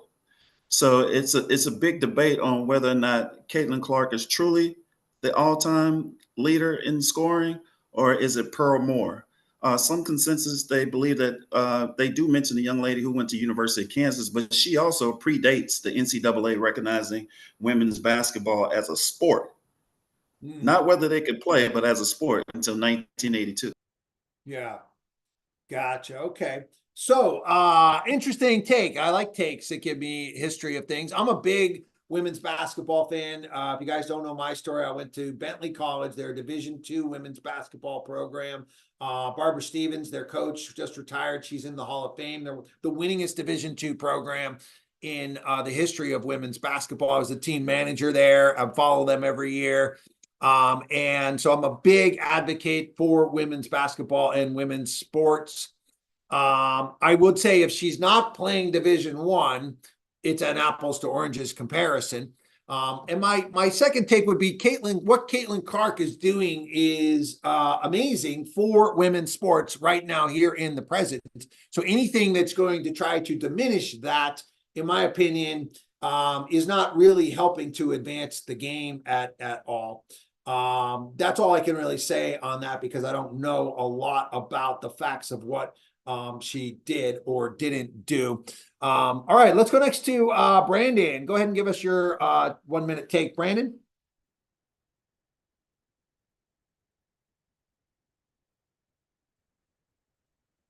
Our Knicks game is on a commercial right now. We're not hearing you, Brandon, if you're on mute. Oh, I already gave my take. Oh, okay. If you could put your hand down there because it keeps you sorry. at the top of the list. That's okay. All right, let's go next to Drew. Luka Doncic will be MVP of the NBA this season. Number 8, Joel Embiid is no longer eligible, didn't play enough games, eliminated. So that's great for Luka. Number B, Luka is now first in points, third in assists, top 20 in rebounds. He sees the most double teams of any player and is really asked to do the most for his team. And he's had the MVP moments, the flashy moments, the 73-point game this season, the 50-point game against the Suns on Christmas Day. And he's started to wear a headband more often. And folks who wear headbands are 29% more successful. My 5th grade niece did question me on the validity of this, but to go up against my conscience on this would be neither safe nor right. I cannot and will not shy away from this truth. Luka Doncic will be MVP of the NBA. He's just good at basketball. All right. Love Drew's take care on Luka Doncic. Let's go ahead and put in the chat, in the YouTube chat there.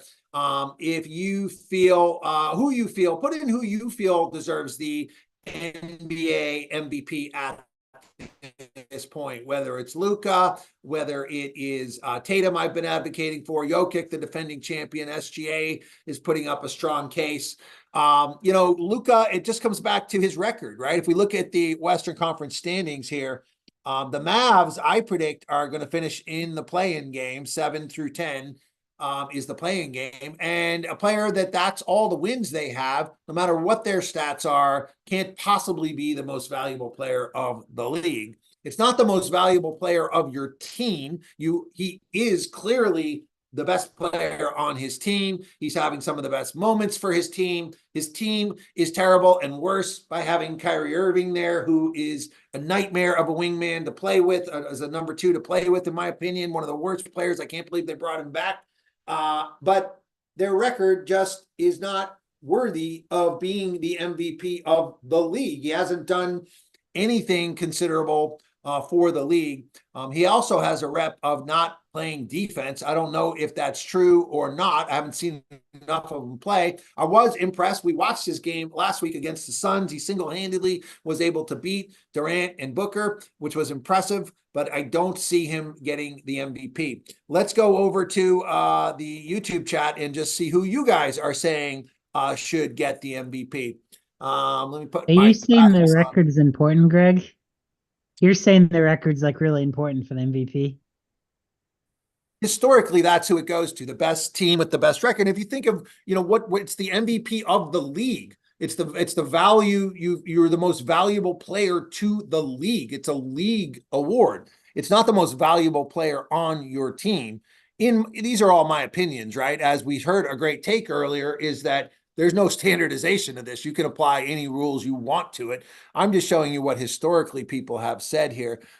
We've got, let's hear from you guys in the chat here. I don't see too much going on from the chat. Who do you guys, we need to keep the chat going, by the way. This is one of the most important parts of us growing the channel. Every time you put in a chat, that signals to YouTube's algorithm that people like what we're talking about, that people are watching. We need to have everyone watching and chatting. And thus what the algorithm does then is it starts showing this to people. Anyone who's looking at basketball, it'll suggest this to them, and they might see us and hop in here. You're seeing a couple of people have joined us mid-show. That's where they're coming from.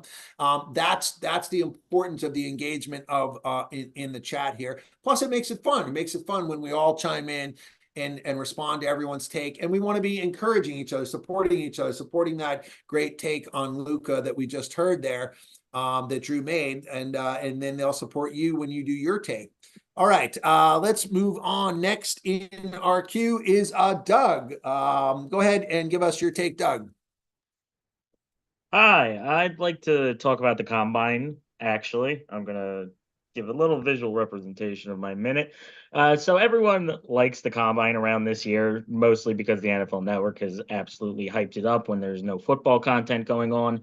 And personally, I think it's stupid. I don't think the combine actually has much value outside of certain position-specific drills and the team interviews. The general combine drills are too easy to game, and they have been gamed for decades now. If anyone remembers Tony Mandrake, he was an absolute combine hero who busted hard. If you remember any bust from the third, day three, any day three player who has not done well, they were probably a combine hero. It's just not indicative of what's going to be happening in a game. Your game speed is different from your 40 speed. Your game strength is different from your bench press. Your vert doesn't matter. So combine is stupid. That being said, Tavondre Sweat, 366 pounds, ran a 5.27. That's incredible. Great note to end on there. All right. So are you, let's put in the chat a yes if you are a fan of the combine, if you think it has its place. I don't think anyone is saying that it's the be all and end all, that someone's suddenly going to beat out Caleb Williams for the #1 pick, but it is a part of the process. Just like as we assess fantasy football players, we can look at last year's stats. We can look at other things. There's other parts to this process. I think that the combine is kind of a manufactured thing. It has some weight. No smart team is putting a lot of weight in it. But some players might do phenomenal, and it might increase their stats. And what it really does is it gets us talking about football in February. I feel like it's kind of like how Hallmark keeps inventing these days for everything. Like tomorrow's your dog day and your secretary day and your sister-in-law day, and now they got a day for everything thanks to Hallmark. The NFL's doing their best to do the same type of thing. To me, that's what the combine is, and it just makes it another thing for us fans to tune into. That being said, I haven't seen a minute of it yet. All right, the Knicks are steadily down 13, 3 minutes to go. We're keeping an eye on that. Would love to get, when we go to halftime, if anyone has a take on what they're seeing in the game, those are really important for us to hear. Let's go next to Nico for your 1 minute take. Thank you, Greg. I want to start off by saying that the Philadelphia Eagles are absolutely cooked. But the point of actually what I'm going to say is about the Chicago Bears are on the doorsteps of either a dynasty or falling into NFL purgatory. So the roster seems pretty much nearly complete, and most of the coaching staff has a ton of potentials, emphasis on most. The Bears have been one of the most embarrassing sports franchises to follow year to year. You get a couple things as a Bears fan. Middle of the pack mediocrity, big uneducated swings, and I don't know how good Caleb Williams will be or what Justin Fields' ceiling looks like. But what I do know is the Chicago Bears have a huge decision in front of them. They have the world in their hands, and I don't know if I trust the Chicago Bears to get it right. Yeah, they certainly haven't proven that they can get it right. Are you a Bears fan? Oh yeah. Well, What do yeah, what do you I think they support should them. do? What do you I think they should am, do? but it's tough sometimes. What would you do if it was your choice at this point with the limited information we all have? Root for the Packers. Unfortunately, I'm sticking and picking Caleb Williams, moving Justin Fields, and getting a wide receiver or Brock Bowers, no matter what happens. Brock Bowers is not getting past the Chargers at number 5 from everything I'm hearing. That guy's amazing. So you're taking Caleb Williams number 1. Yeah. And I agree just based on the salary. To get a quarterback on a rookie salary, to get that reset, to get those 4 or 5 more years, I think is really what makes it an absolute no-brainer. I think Caleb has a higher ceiling than Justin, and you'll be able to get some more picks by trading Justin as well. All right, what do you guys think the Bears should do? Put in Fields or Caleb in the chat there. I love Justin Fields, by the way, for my Patriots. I broke my heart when you guys traded up to get him before us. We'd still take him in a heartbeat. I'm not giving up the number 3 pick, but I would give up a number 2 pick for him. I'm sure some teams would be willing to give up a number 1. We just don't have that draft capital to do that in New England. So I'm not anti-Fields. I still think Fields can become a player that has the potential to be a Super Bowl player, but so does Caleb, and you get the salary reset, and you get to trade Fields for some more picks.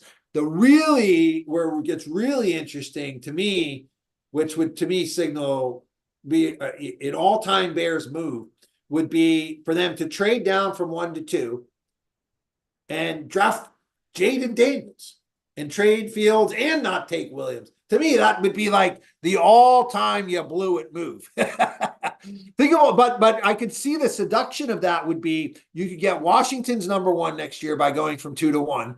You still get one of those great quarterbacks.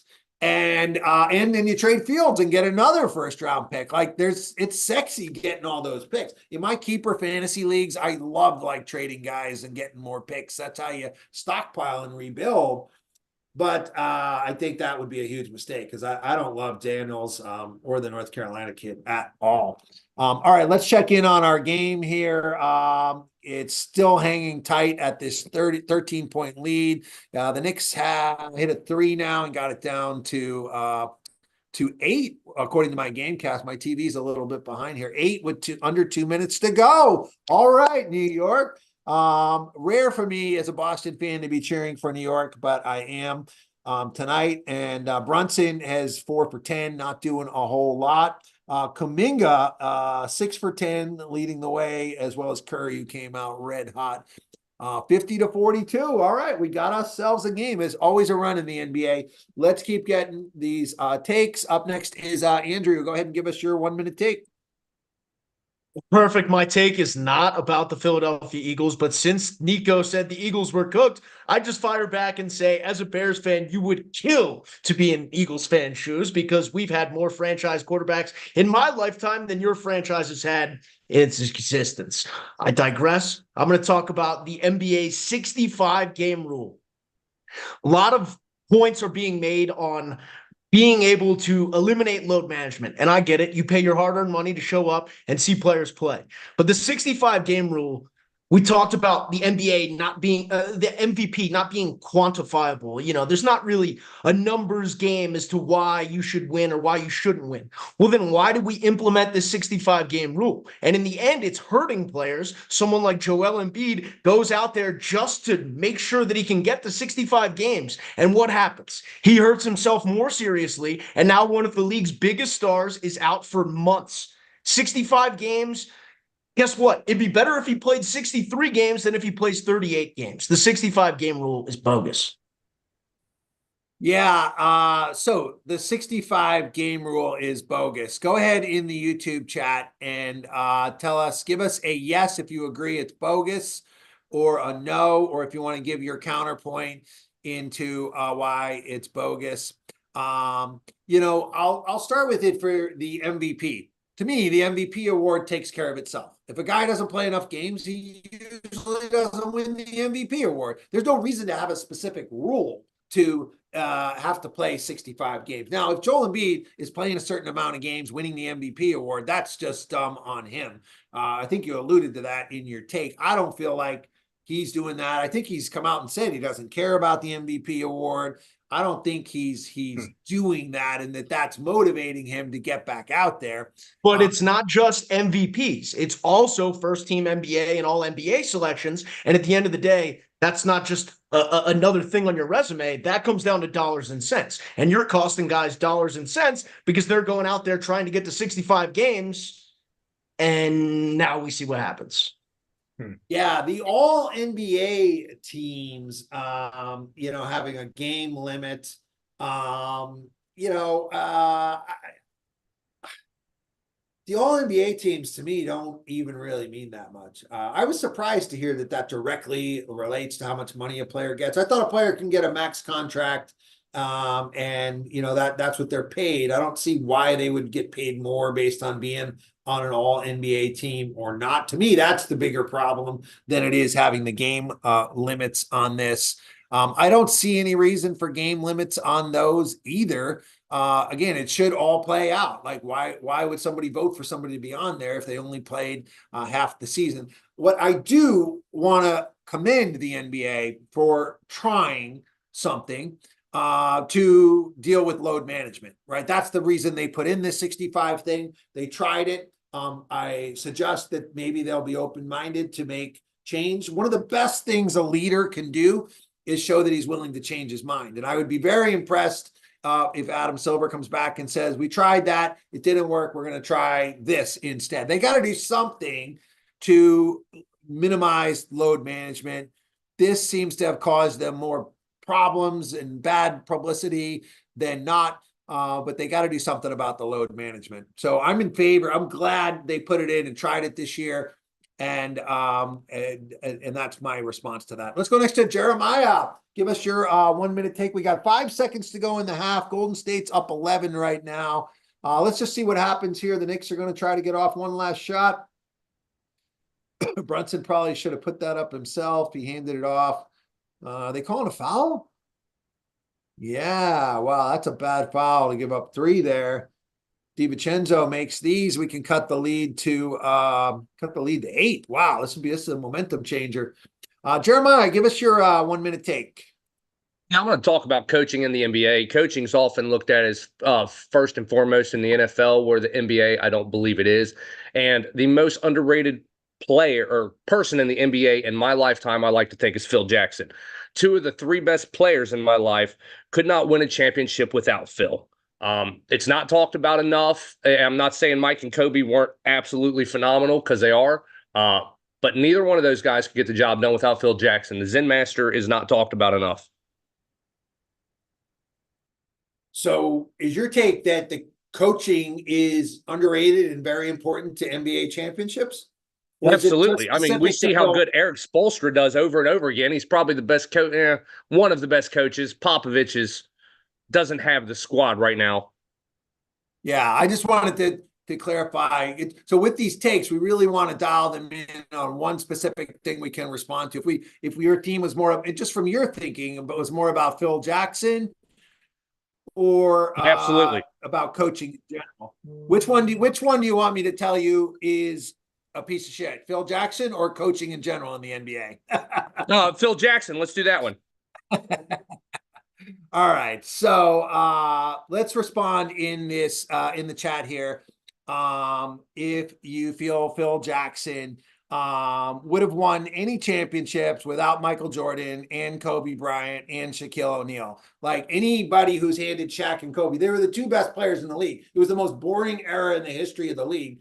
For him to coach those guys. Kobe was a kid and was developing. Phil came in at just the right time, just like he did with Jordan, by the way. And he's good at not messing it up. Like a coach can mess things up, but a coach does not do anything in the NBA, in my opinion. They are not teaching these kids fundamentals. They're not motivating them. The NBA is a star league. The stars win championships, and a coach can come in and meddle and mess it up.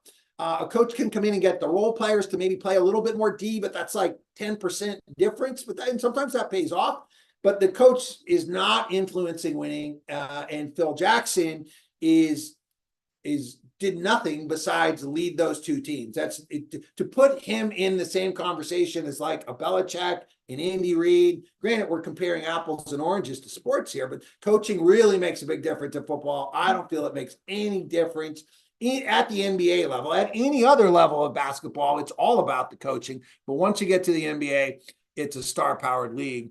And of course, a Boston guy is going to say that Phil Jackson didn't earn any of his titles, but Red Auerbach and Bill Russell earned all of their titles. All right, let's go next. Our game's at halftime here now. He set up like a weird defense, didn't he? Phil Jackson had an interesting defense. Well, the triangle offense was Tex Winter's offense that he would play. Triangle. Yeah, which Phil kind of took a lot of the credit from that from Tex. So what do we got here at halftime? The Knicks are down 9. They had got fouled on a 3 right before half, a dumb move by Golden State that's leaving New York hanging around in this game. Kuminga finished with 14, a nice half for him. And Hart and DiVincenzo are starting to hit some shots and scrap in there, as well as Brunson is not doing so well. So this is our halftime check-in. If anybody's been watching this and has takes on this game, go ahead and raise your hand to get back into the queue. We're at the end of our 1-minute segments as far as people raising their hand for that. But we're going to finish out with the people that have their hands up here. Let's go next to Levi. Go ahead and give us your 1-minute take. All righty. So my 1-minute take is going to be a little hot.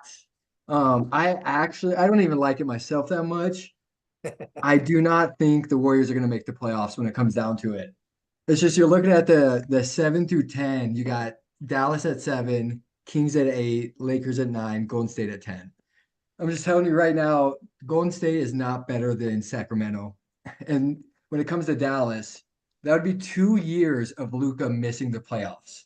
There's no way he's missing the playoffs 2 years in a row. Well, the top 10 teams make the playoffs. What's that? The top 10, now that they have the playing games. No, that's not how it works. So it's the play-in will be 7 through 10, and then the 7-8 play, the loser plays the winner of 9 and 10. Right? Yeah, to me, that's so the play-in is still 7 through 10 are all in the play-in. Yeah, and correct. all at risk.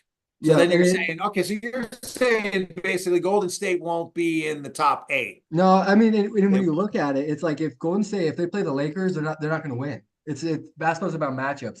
Anthony Davis is too big. He's got too much size. Golden State, they would be in a better spot if they would have picked up size in the offseason. Like their whole issue last year is having no size. It's like they go on that run and, you run into the Lakers. It's like, it's not that hard of a series to pick up off of, matchups. And then when I look at it, it's like, there's no way I see Luka missing the playoffs 2 years in a row. I mean, he's in his prime. I mean, somebody said he thought he was going to be MVP. There's no way he's going to be MVP. You don't get an MVP being the 7th seed. You know what I mean? Are you saying they lose in the He's good play-in? enough to be in the conversation. It's just he's so good in his prime. He's just like to miss 2 years being at like 24, 25, 26. Like that's odd. Like so. Are you saying they lose in the play-in, Levi? 2 years in a row. Is that what you're saying? Are you saying they lose in the play-in? Yeah, Okay, most definitely. Like okay, so let's go into the YouTube chat here. Good take from Levi on the Warriors, especially since we have a lot of Warriors fans here. Yeah, dude, I love the Warriors, bro. I love Steph. Steph.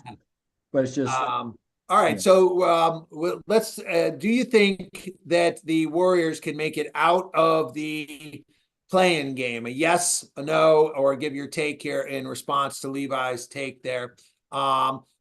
Here's my thoughts on this. First of all, the standings is very fluid. I don't think the Warriors are going to finish in 10th, nor do I think the Lakers are going to finish in 9th. So I don't feel that they will have to beat the Lakers to make the playoffs. I feel like they are rising, and that Sacramento and Dallas and possibly New Orleans, after what we saw last night, are falling.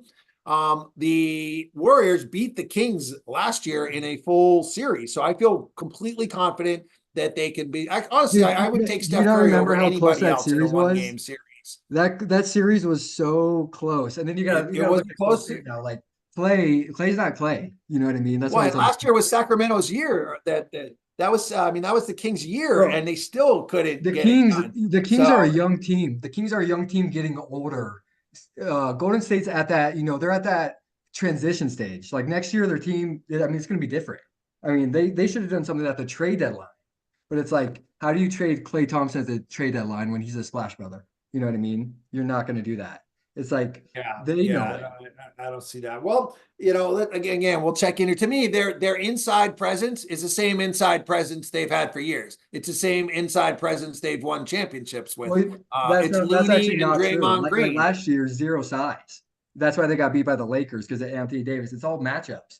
Yeah, And then Davis is a bad matchup. I agree. If they were playing the Lakers in a or series, Nuggets. I would for sure take the Lakers. One game battle with the Lakers, to me, that's 50-50. And I don't think they will wind up playing the Lakers. All right, let's keep moving here. Good take, though. Let's go next to Tariq. Go ahead and give us your 1 minute take, Tariq. Thank you for dealing with the technical difficulties. I got booted off of Zoom. But for my 1 minute take, I want to bring it into the realm of Kobe Bryant, who is not only my favorite player of all time, but a player who I think has a case to be the best basketball player of all time. I mean, he could be the greatest player ever as well. But I mean, I think he has a better case to be the GOAT than he does to be not top 10, which I'm seeing a lot of people on TikTok post nowadays. I've made this take to about 50,000 people on my social media platforms. Kobe Bryant is he's the most skilled player of all time. He has 5 championships. For guards, he's every single record, most points, most assists. He has the most Just give me one All-NBA, reason why all-defense. Kobe is ahead of Jordan. Give me one reason, besides the fact that you maybe never saw Jordan and like Kobe better. So Kobe Bryant is Michael Jordan, but more skill. But more skill. That's the only thing he has on Jordan. Obviously, Michael More Jordan skill, more skill doesn't equate to rings at all. And again, my goal here is to disagree. No, with I know. Oh, I love it.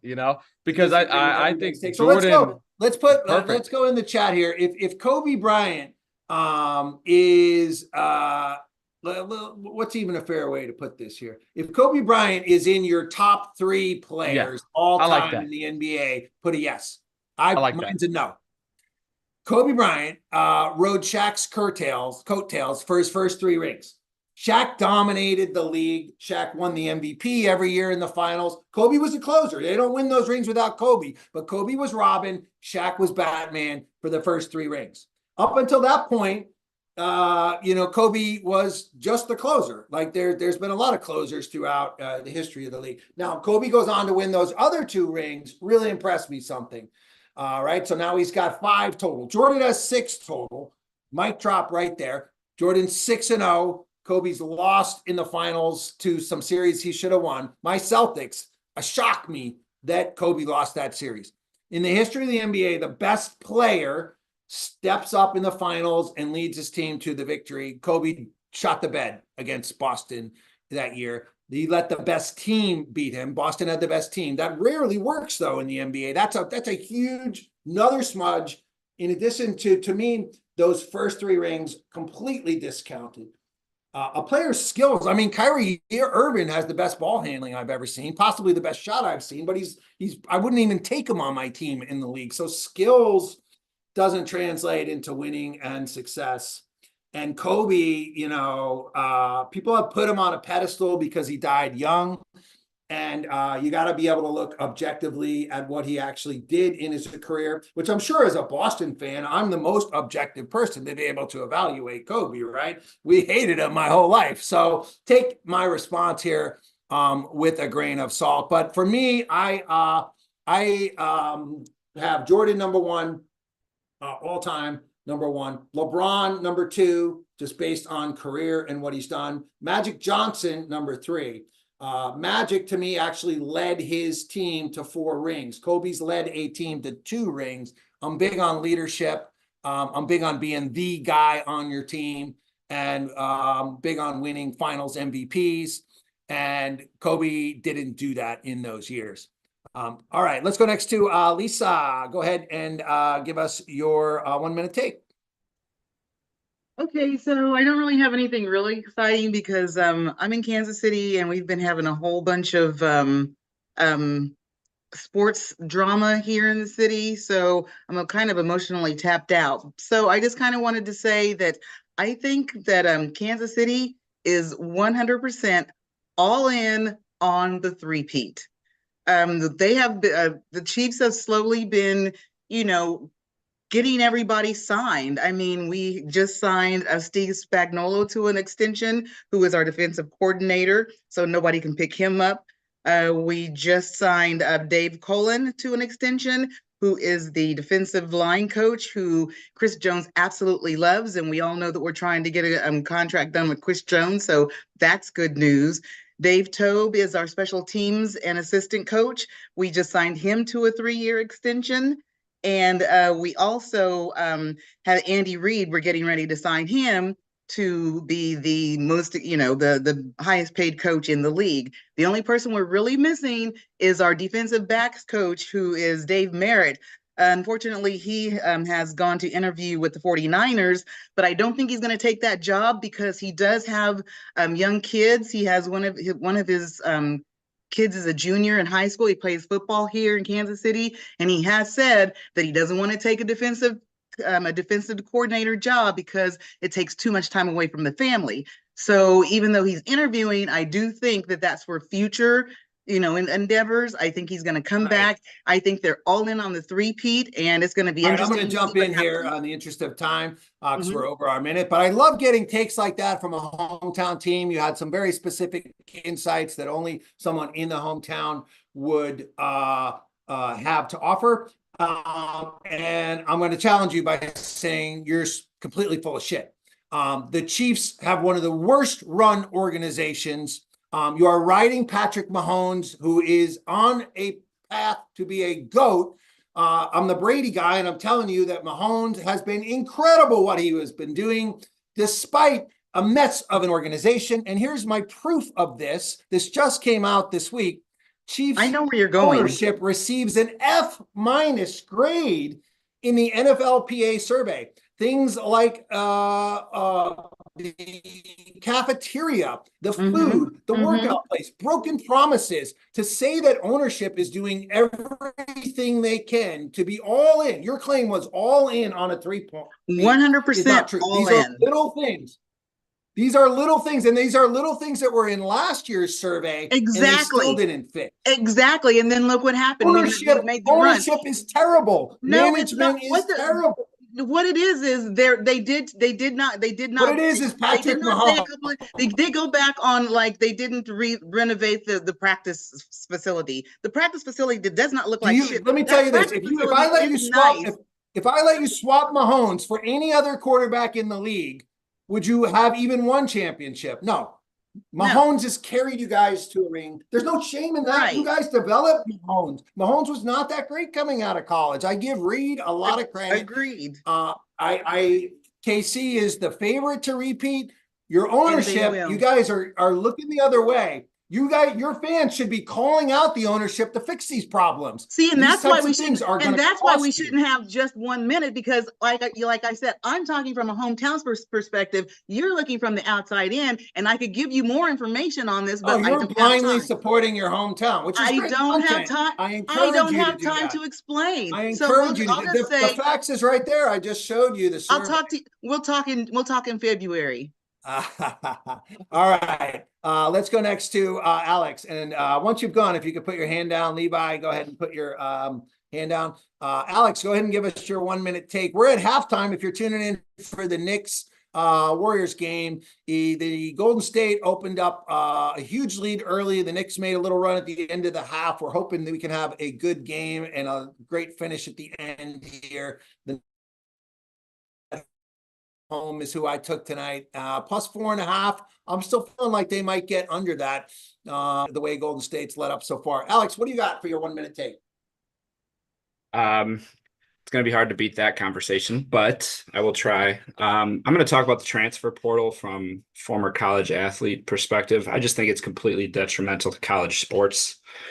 Quick 3 points, because I only got a minute. One, a lot of relationship building in college sports. You make your best friends there. You can network through college sports if you're not going to go to the pros, that sort of thing. And just with the transfer portal, you lose that relationship building, and that I think is important. Two, you're going to see super teams pretty soon, kind of like the NBA, and that's just going to be terrible for the NCAA going forward. And then three, there's just going to be a big imbalance from the lower funded teams, the low non-power five teams, and the power five teams. And that's going to suck for the NCAA tournament. We always love to see upsets and Cinderellas, and that they're not going to be any Cinderellas anymore because they're going to end up moving over towards less teams in the field because no one wants to see those young or those less funded teams, non-power five teams. So that's my take on that. All right, good take from Alex there. Our game is back underway in the second half here.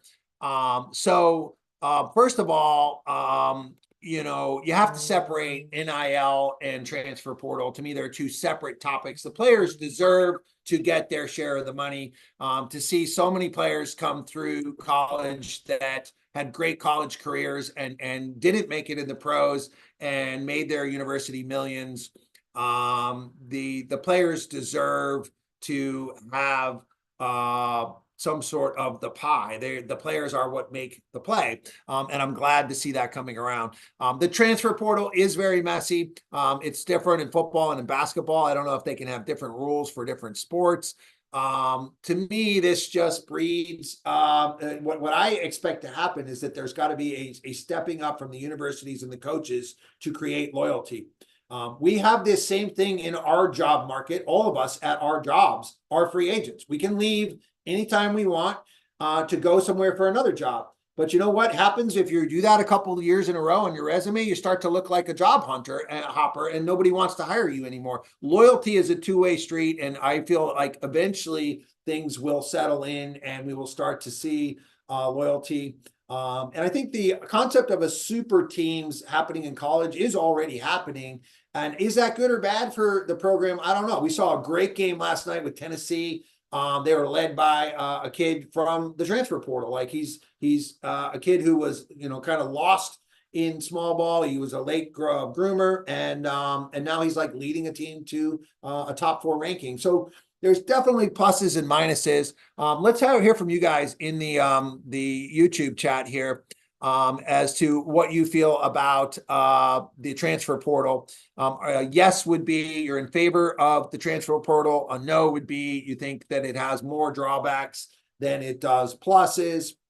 And by the way, I want to encourage you, the best way to get the best responses is to lean into your hometowns. Hometown favoritism. You know, so many of us try to be objective, but the more you can be not objective, the better you're going to be. So the more, and the best way to embrace that is hometown and talk about your beliefs, because really nobody can argue with what you believe as opposed to what is a fact. So, but this has been great. We're going to continue with this segment. Next up is Doug, and then we're going to go into takes from the game, which is underway here. It's now 59-49. New York has come out with a lot more energy this half. Definitely feeling like they're going to be able to cover this at this point, and did not feel that way the whole first quarter. Go ahead, Doug.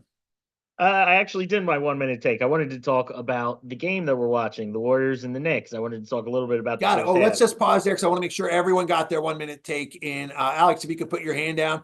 Nicole, I think just hopped on. Did you have a 1 minute take, or did you want to give us something on the game? Let's go. We haven't heard from Nicole yet today. So I just kind of wanted to give a little something about the game.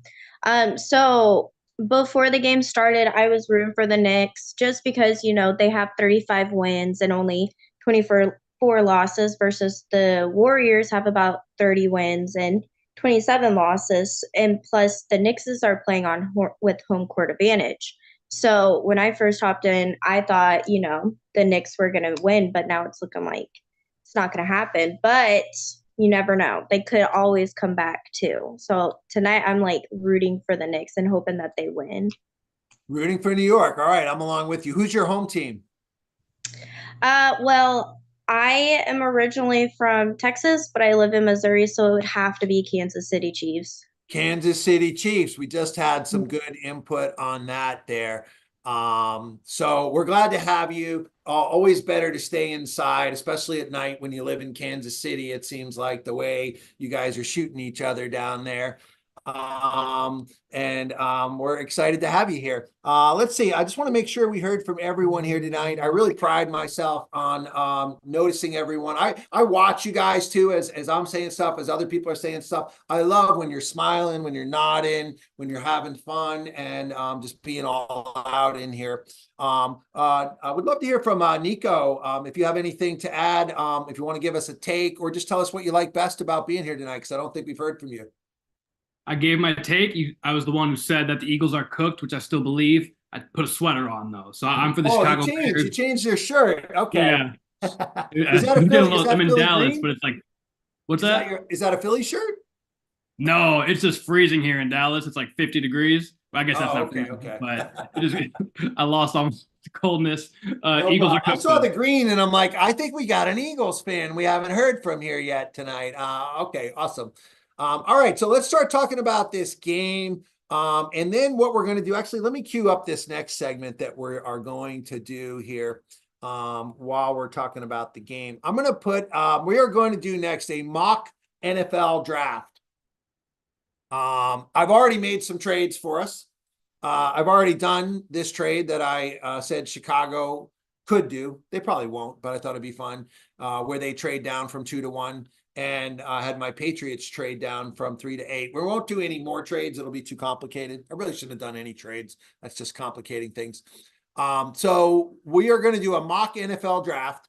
And I'm going to put this sheet into the chat so that you guys can come over here and add your name to it. Let me make sure I've got this set up to be able to edit. I'm pretty sure that I did. Anyone with link can edit. Please don't, erase anyone's name or add anything. I'm giving everyone edit access to this sheet. So what you want to do is come over here and put your name in by the team that you'll pick for, your home team.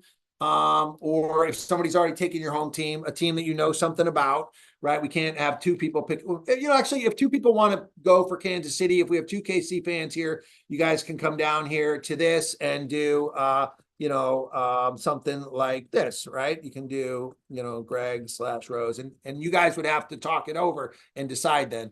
Or if you want to do your own, you can pick your own. So let's have everyone pick one team that they want to represent in our mock draft that we're going to do tonight. This is college players that you're picking for your team.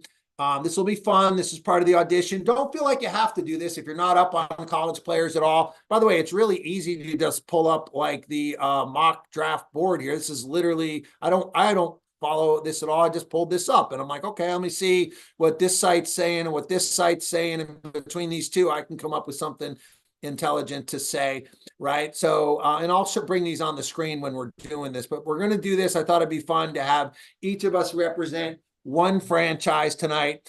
Any teams that don't get taken by you guys, I'll be picking for just to keep things moving along.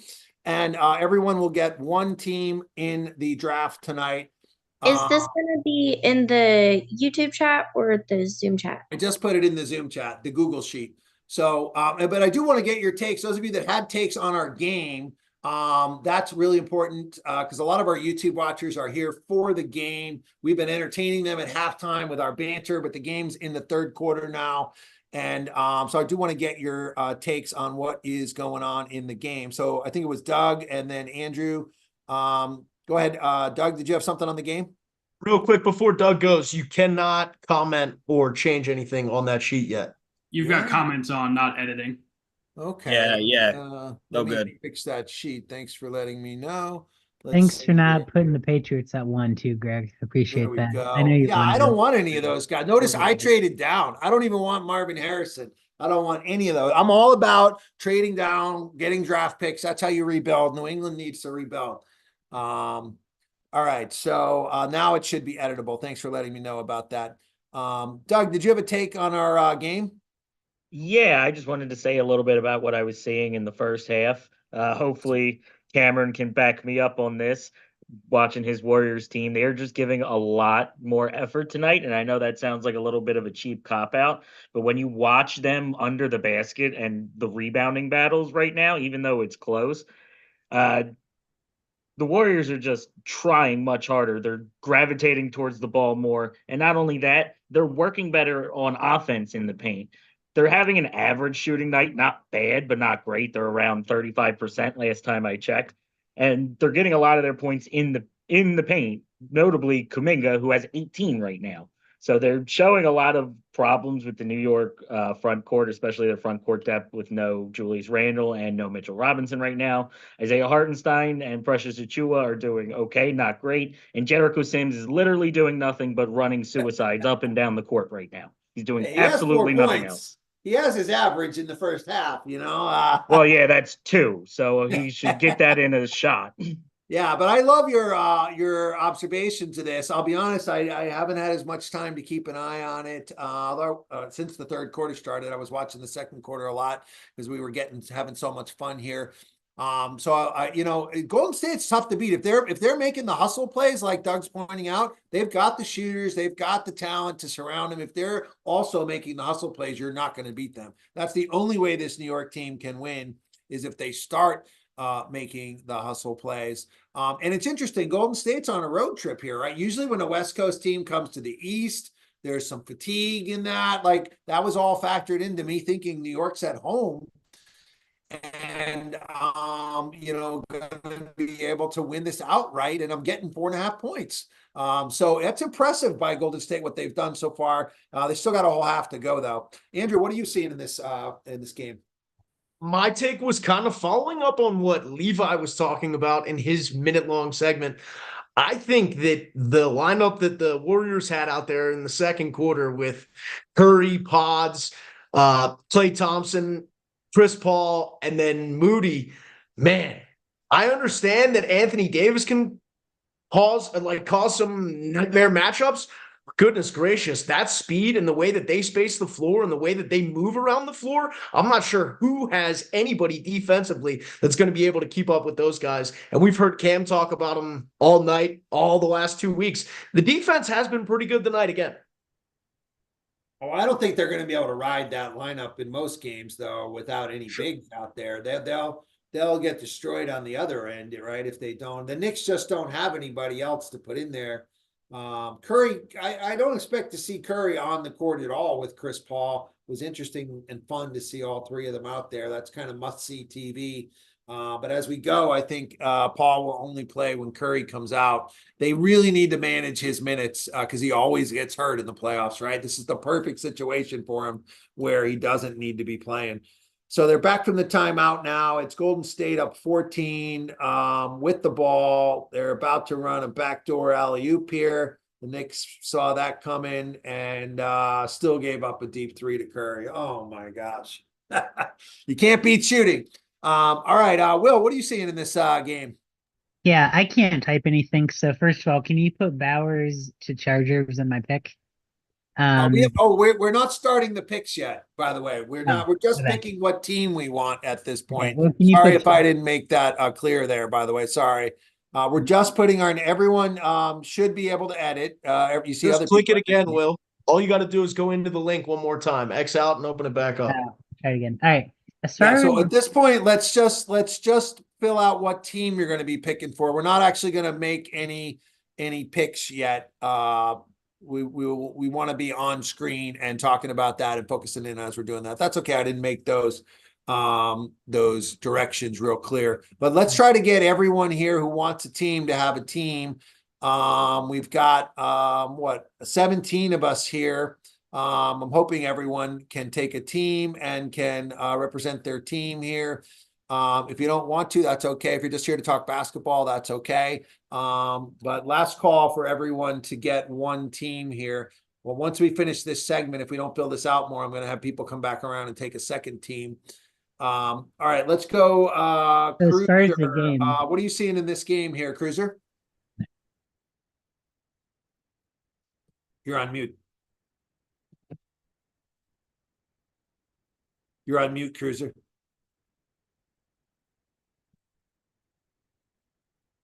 Okay, we're going to have to come back to Cruiser. Let's go next to Tariq. What are you seeing in this game, Tariq? I think what we're seeing right now is like, I think you brought up a great point earlier. You can't beat shooting. they're letting Stephen Curry just shoot whatever he wants, but also Klay Thompson coming off the bench, giving that second unit the power they're running through Klay Thompson. He's the featured guy. Him accepting the Ray Allen role is what's helping Golden State win more games. And I think if he continues to do that, Golden State's going to get a lot more results like this. Again, a lot of time left. They still got to finish it out. The Knicks are scrappy, but the Knicks can't just keep trying to match them 3 for 3. They got to stop that 3-point shooting and play Knicks basketball if they want to win this game. That was also my pick before the game for them to win, and they need to do that to win. Nice. Yeah, I'm right with you on that. Alvin, what are you seeing in this game so far? I'm saying that everything is holding true to my predictions early tonight, especially with not taking the Knicks with the over.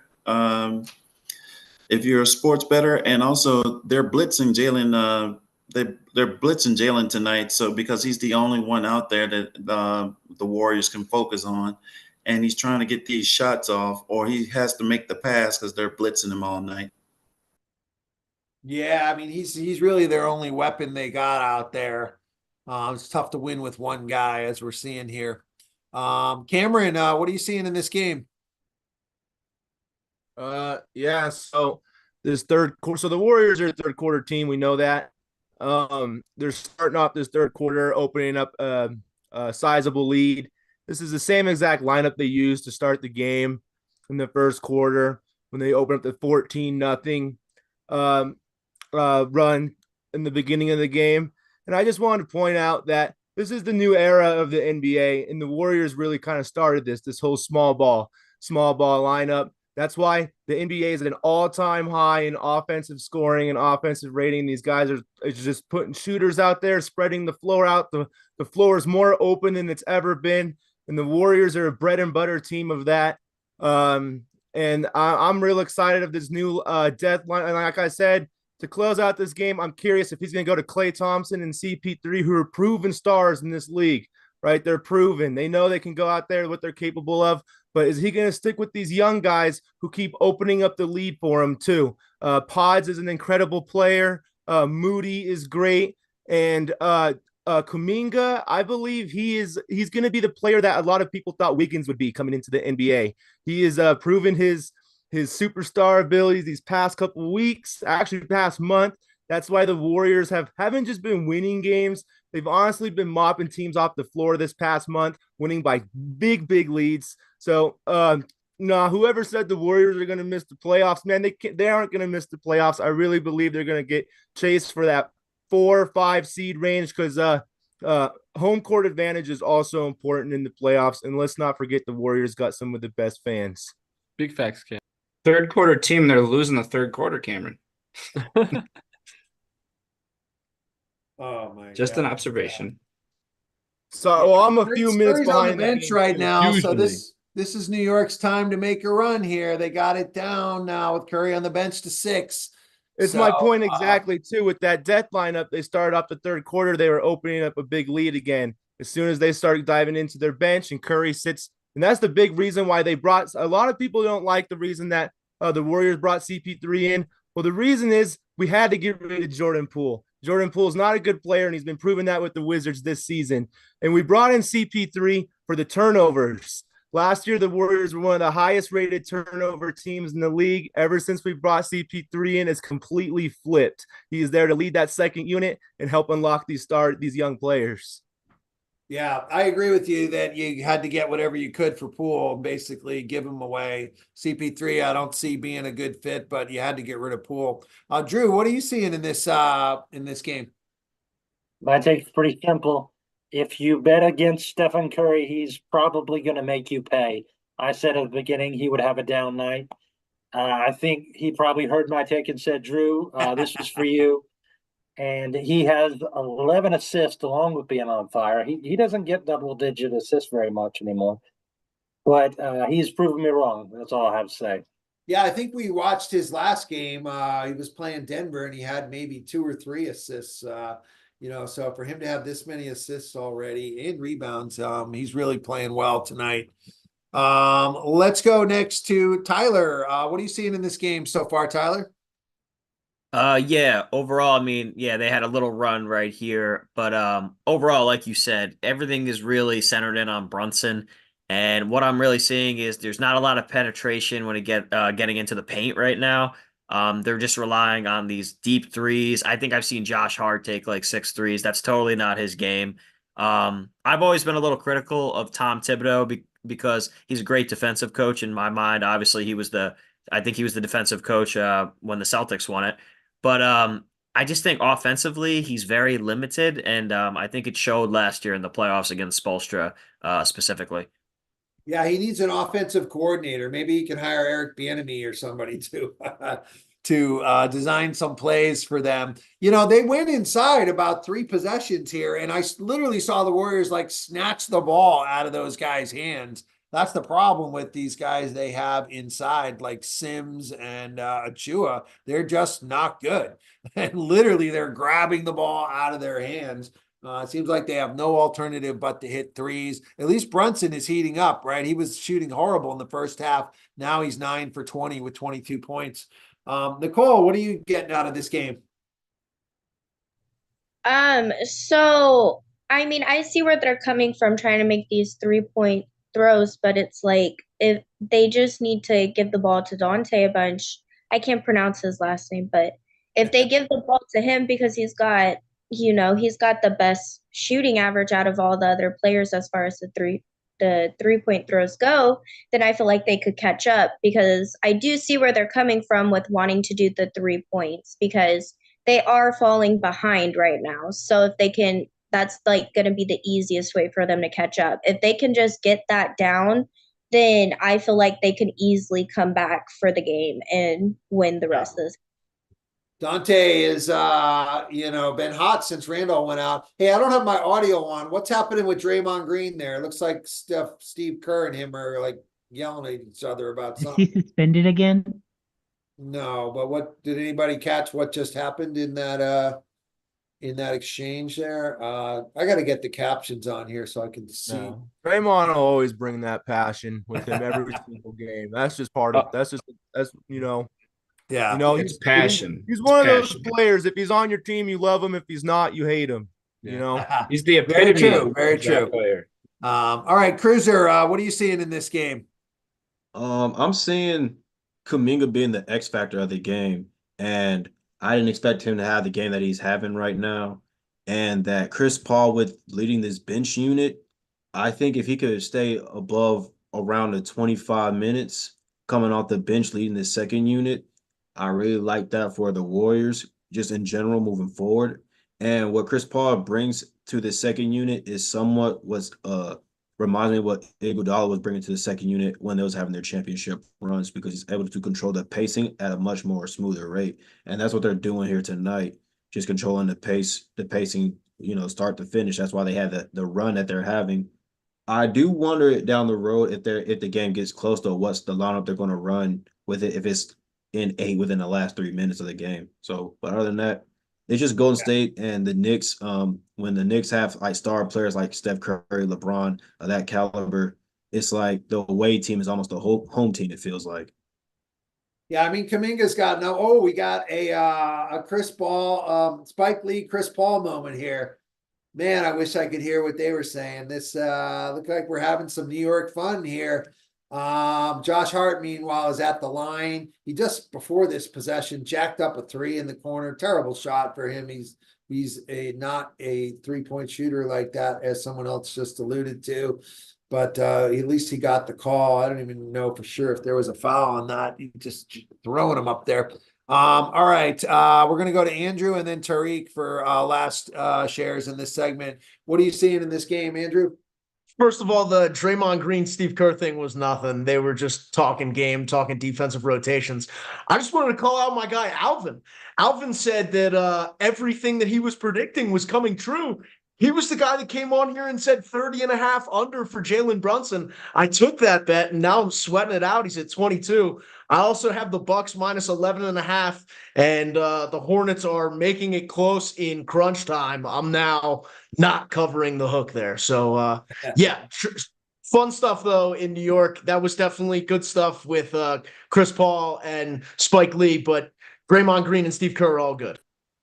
Yeah, let's spice up the YouTube chat here. I think Andrew's bet's still 50-50. Let's put in the chat. You guys think that Brunson over under 30 for the game. What are you guys taking at this point? He's got 22 now. Go ahead and put in the YouTube chat there if you're taking under or over on that. Brunson 30 for the rest of this game.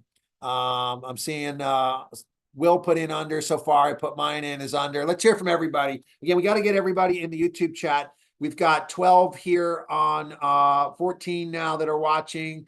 It's important that everyone has the YouTube chat open at all time. That everyone has liked the broadcast. Please make sure you like, and please make sure you subscribe to the broadcast as well. You're really, as much as you're here participating, you're hurting all of us if you're not able to do that. If you're, if you're not staying tuned in, if you're not putting anything in the chat there, you're hurting the show instead of contributing to the show by by not doing your part there. All right, last take on this, Tariq. What are you seeing in this game? One thing I wanted to mention from what's going on is, one, the Knicks are definitely starting to heat up, but they are also down OG Anunoby, who is that big piece they traded for in that RJ Barrett trade, which I also didn't agree with. Greg, I know you mentioned you didn't agree with it. I didn't agree with it. They also give up quickly. So they are down 3 starters, Anunoby, Randall, and Robinson. So the fact that they're actually in this game is a little bit surprising to me. I didn't even realize OG was out. But I mean, again, Golden State has some great coaching and they're hitting a lot of shots. So they keep shooting like this, it's probably gonna go their way.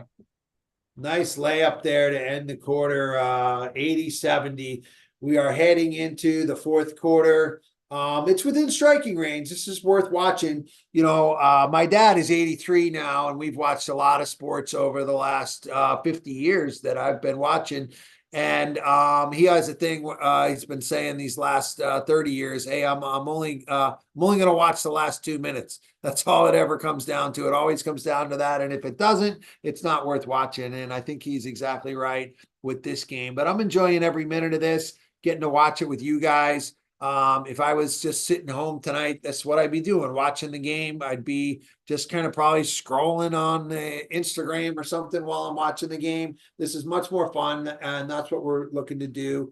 Build some friendships, have some fun conversations, learn a little bit about different teams and different people. That's what we are here for. So we're heading into the fourth quarter, so I want to kick off our mock draft segment. I hope everyone has picked a team here that they will be picking for. I'll be picking for these teams that don't have anyone representing them. And this is going to be a lot of fun. So when your team comes up, you can tell us who you're going to take. Have somebody in mind, have a backup player in mind, just like a fantasy football draft round in case your pick goes right before you. And then be ready to tell us why you're making that pick. Let's see here. Again, I think everybody has got a team here, which works out really good. All right. So first up on the clock is the Washington Redskins. In my mock draft, they traded next year's number 1 to go up from 2 to 1, which I think is a huge win for Chicago. They go down just 1 spot and they pick up a number 1 from Washington. I think Washington, even with Caleb Williams, is going to be terrible next year. Tariq, you have the pick. Who would the Redskins take with the number 1 overall pick? So if the Redskins did trade up to number 1, as you have in this scenario, I believe the only way they go is Caleb Williams. They hired Cliff Kingsbury, his college offensive coordinator. Nothing happens by coincidence in the NFL. So Caleb Williams is going number 1 to the Redskins in this draft scenario because he's a can't-miss prospect. I'm so glad you mentioned hiring Cliff Kingsbury. That's why I really feel like this is going to happen. That they hired Kingsbury. It's a little bit, in my opinion, they've played their cards too soon. Now Chicago knows how bad, desperate Washington wants Williams and can really squeeze him for it. By the same token, Caleb is squeezing the Bears, right? Saying, I don't want to play there, kind of forcing his hand. I think this is going to wind up happening. It seems like the stars are aligning. I think it's a bonehead move for Chicago, although I disagree with you saying Caleb is a can't miss prospect. To me, he's maybe 60-40, like far from a can't miss prospect, in my opinion. But a 60% chance at the next Patrick Mahomes, every team in the league would jump to get that. I would jump to get that with New England. All right. What do you think it would cost to move up from 2 to 1? What would it cost Washington to make that move? Yeah, a minimum of next year's number one, probably more now that they've kind of played their hand too much. So while we're doing this, let's all keep an eye on this Golden State Knicks game. Man, the Golden State scored right before the end of the quarter and then came out with a dunk. They've got all the momentum back now. It's 82-70. We'll keep checking in with this game. All right, next up is Cruiser representing the Chicago Bears. You have the number 2 pick. You obviously would be keeping Fields here unless you love one of these other quarterbacks. Feel free to go that direction with this. What do you think, Cruiser? I'm gonna go with Marvin Harris Jr. at the second pick because Chicago needs a number 1 receiver, and I feel like this is a good receiver to build around. And I'm not giving up on hope on Justin Field as of yet. It's still a little bit too early, and I want to see what this potential duo can do. If Marvin Harris Jr., from what I've seen, he knows how to run the route tree pretty well, got great hands, great physical abilities. And I think that the Chicago Bears are a few pieces away, and this is one of the pieces that we could start building with right here. Yeah, I love that pick there. And I love how this is shaping up for Chicago. To me, this looks like what Philly did, right? You got DJ Moore, then they drafted another receiver to go with him. Right? Devontae Stevenson, right? Devontae, what am I thinking? Throwing a blank. Devontae Smith. Devontae Smith, yeah. And AJ Brown, and it's the same thing here. You arm Fields with DJ Moore and Marvin Harrison, and now you got a nice set of receivers. Both those guys, will probably be top 20 receivers this year. Based on talent, if Fields can get him the ball. So I love that. All right. So next up, trading up to number 3 here, trading up with my New England Patriots, giving up next year's number 1. We'll gladly take that in New England. We need a lot of players. We're a long way from rebuilding. Doug, who do you have the Atlanta Falcons taking at number 3? Yeah, so I actually don't care who's at number 3, even if New England kept it or if another QB needy team trades up for it. I want the same player. I want Drake May out of UNC. I think he is the second best prospect in this draft. Honestly, I kind of think he's the best prospect in this draft at QB. His mechanics are incredible. His teams at North Carolina were okay and not great, and he was dragging them to ACC championship games. I know people think that conference is down, but the man just has literally every tool you need to be an incredible starting QB in the league. So I would take Drake May hands down. Okay. And I appreciate that you made some points about why you'd take Drake May.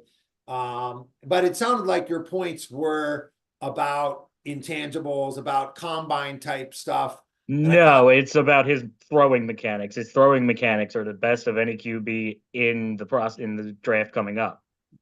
Okay. It's about how he throws the ball, not about any intangible that's kind anything. Of a combine thing, it's certainly not productivity. He did not lead his team to the ACC championship. They did not play in the ACC championship this year. I watched They did last year, and he has been very good for them.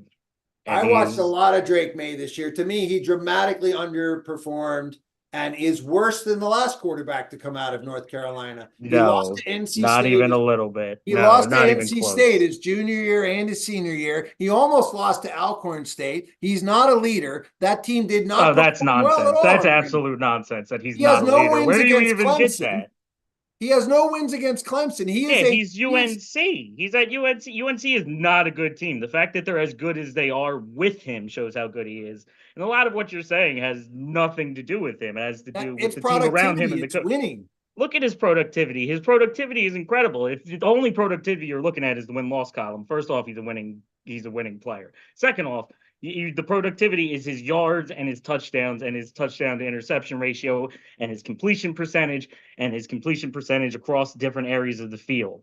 And when you look at everything encompassing him, he is one of the best QB prospects. I think in this his draft. career at North Carolina is less than Sam Howell. Sam Howell beat Clemson. Sam Howell swept NC State. Sam Howell was a winner and a leader, and he can barely make it in the NFL. Yeah, Drake Sam May- Howell was an RPO merchant, and the offense is completely different. Greg, I know you don't like Daniels or Knicks. Would you Go take off, Douglas. Go would off. you take them over May or no? Well, let's stay in the draft here and stay in with each person giving their take. And I appreciate Doug's point. Again, I love going point counterpoint with people. I will be livid if New England takes Drake May at number 3. That's why I have us trading out of there. I do not like Drake May. I do not like Jaden Daniels. I do not like any of these guys other than Caleb Williams. To me, Penix is the second best quarterback on the board, but he's not somebody I would take in the top 10. I see his ceiling as being like another Tua. Drake May, I see as being, just another one of these guys that has all the throwing arms, but can't man up, is not a leader, is not a winner. He can prove me wrong, but based on what he's actually done in terms of winning games at North Carolina, I haven't seen it. And I watched a lot of their games this year because my parents are in the Raleigh area. So all right, let's go next up on is Arizona at number 4. Just to spice this up for Will, I'm going to break his heart and take the tight end who deserves to go there. At number 4, Arizona's already got Kyler Murray. We're going to take the Georgia tight end, Bowers. And just so Will can have to come up with somebody else for Jim Harbaugh and the Chargers to take there. I would give someone, no, I'm not going to cash up you something. I'm going to keep it simple. I'm going to go Joe Alt. Anybody even know who that dude is? Apparently he's a Tackle. He's the Notre best Dame tackle. legend. They don't need receivers. I mean, I think you got to take him. You guys can disagree, and I might be wrong, but I'll build around Herbert. I think it's a good pick. solid can't miss pick. I hate being that guy, I though. think it'd be so fun if Harbaugh took JJ McCarthy. He's been saying how awful he is. I mean, not here at 5, but what if even if he in the takes third round or so? Fifth rounder. If I were going to dislike that Chargers about pick, Easton it's because they already have a franchise left tackle. So you got to move Joe Alt to right tackle. Yeah, they can play somewhere else. Dude, linemen can play wherever. Yeah, they play wherever. Yeah, that happens a lot. We had to move our left tackle to right. He's a blue Packers chip shift all talent. the I'll say time. coming into this year, he wasn't the number 1 rated tackle. There's a guy at Penn State that was supposed to be better than Joe Alt. But I watched quite a bit of Penn State this year and wasn't that impressed with him either. So I think Joe Alt is the best lineman in the draft. Is a great pick to protect Herbert. They took a receiver last year. You're obviously an Eckler fan. You think he's coming back. You don't need a running back. Maybe you get a young one late. So I think that's a great pick that makes a lot of sense for the Chargers. All right, Tyler is up next for the Giants.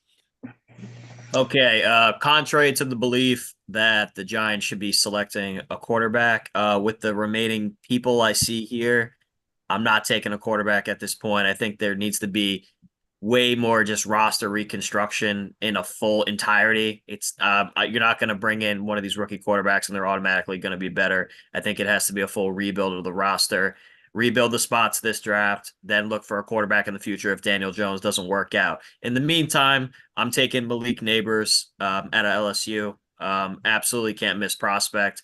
We need more spacing and we need a great one receiver, which we have not had for a while. And I'm pretty confident in that pick. Yeah, I'm a big Malik Neighbors fan as well. I think he could turn out to be better than Harrison. Definitely, I see them as equal. And I think he's a big part of what made Jaden Daniels look so good. Interesting that Daniels is still on the board here. Tennessee needs a quarterback. Drew, who would you take for the Titans?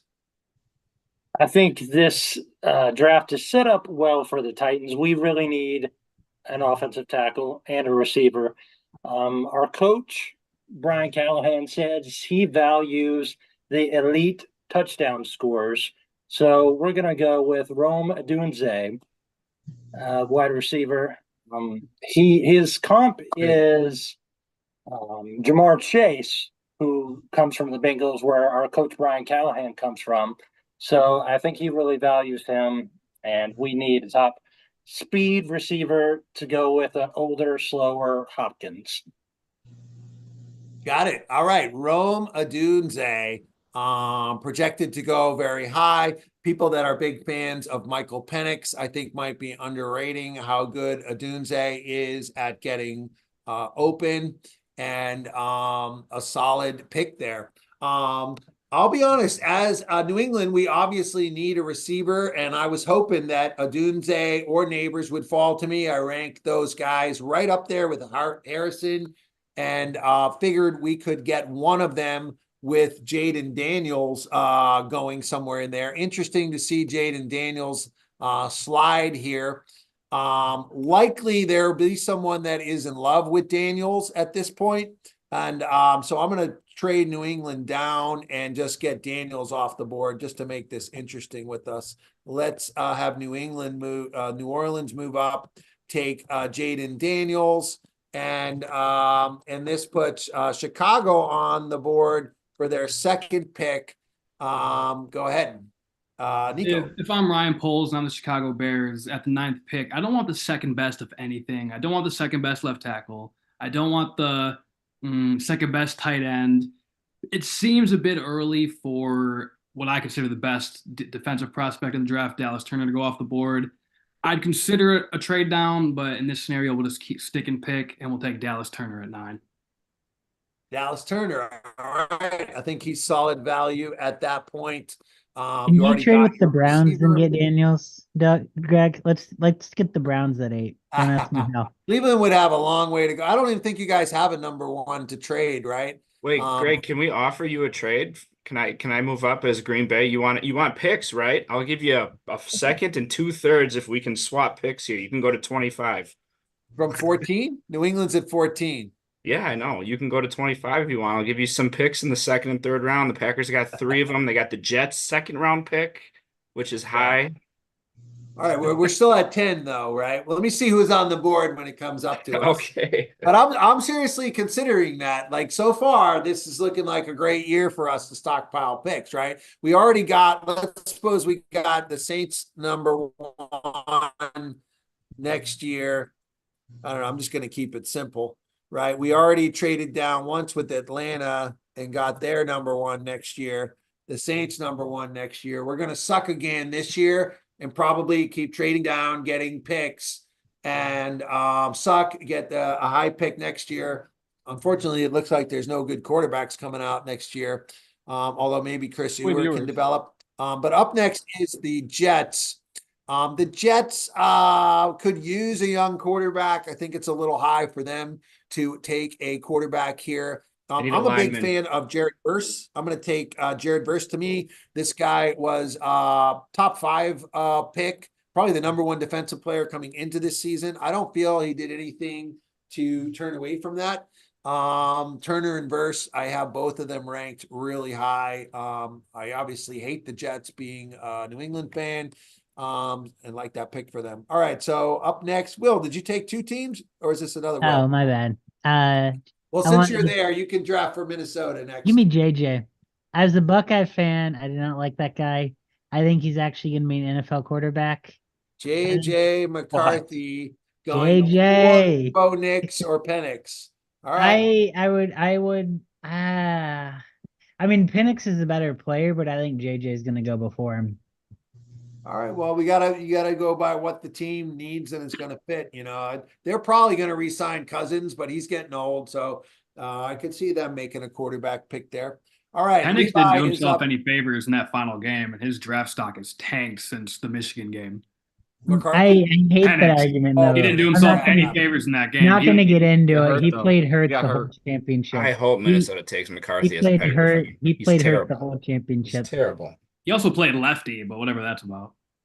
Well, yeah, I agree. The Penix was really rolling. He got exposed in the Michigan game, He shows you what can do when you're under pressure. To me, though, he's still, if he has time, he's a great pocket passer. His shoulder was jacked up, Greg. He couldn't throw. Well, I mean, He got hurt. He got hurt against Texas. it wasn't that he can't throw. He just can't make plays on the run when he's under pressure. And like he doesn't want to get hurt again. He has a lot of injury history, but he's a winner. I'm a big Penix fan. We'll talk about him when someone finally takes him. He might go here. Let's see what Levi wants for Denver. Meanwhile, our game is a 5-point game right now. Make it a 4-point game. The Knicks are covering with 6 minutes to go. We're going to try to finish this draft and get over to the last 2 minutes of that. Okay. Go ahead, I can make Levi. this. I'm gonna go with Jared Verse. We already the Florida took State Verse. edge. Verse went number 10. Oh, I'm sorry. I was either gonna go with him or Terran Arnold. I just feel like the Broncos. I'm not sure if they're gonna do. I'm not sure if they're gonna go with the quarterback route. Everything's been looking at. They've been going more on the defensive side of things. I just don't know if they're in love with the quarterback. If anything, I could see them also just trading down. Because they gave up so much draft capital for Russ. Yeah. And maybe getting that, there's that Jameis Winston rumor and just maybe having that be a bridge. But I think they definitely probably go defensively, if not trade down. So I mean, Arnold's the best cornerback in the draft, supposedly. So I think he's a solid guy. And there was those rumors of Broncos, the trade deadline giving up Surtain. So it's like if that's an option where they give up Surtain, get draft capital back, and have him kind of replace, that's an option that they could go down. Yeah. All right. I like that. I like getting the insider takes on these. Lisa, what do you have for your Raiders there at number 13? Oh, they're not my Raiders by any stretch of the imagination. I just wanted to go ahead and pick them since they're in our division. And they need a quarterback. I was gonna go with McCarthy, but since he's already chosen, I think I'm gonna go with Bo Nix. Bo Nix. All right. What do you like about Bo Nix over Michael Penix? I think that he's a little bit. He's older, isn't he? I think he's older. I think he's a little bit more stable as far as a passer. And I think that Penix is probably more explosive and they need that.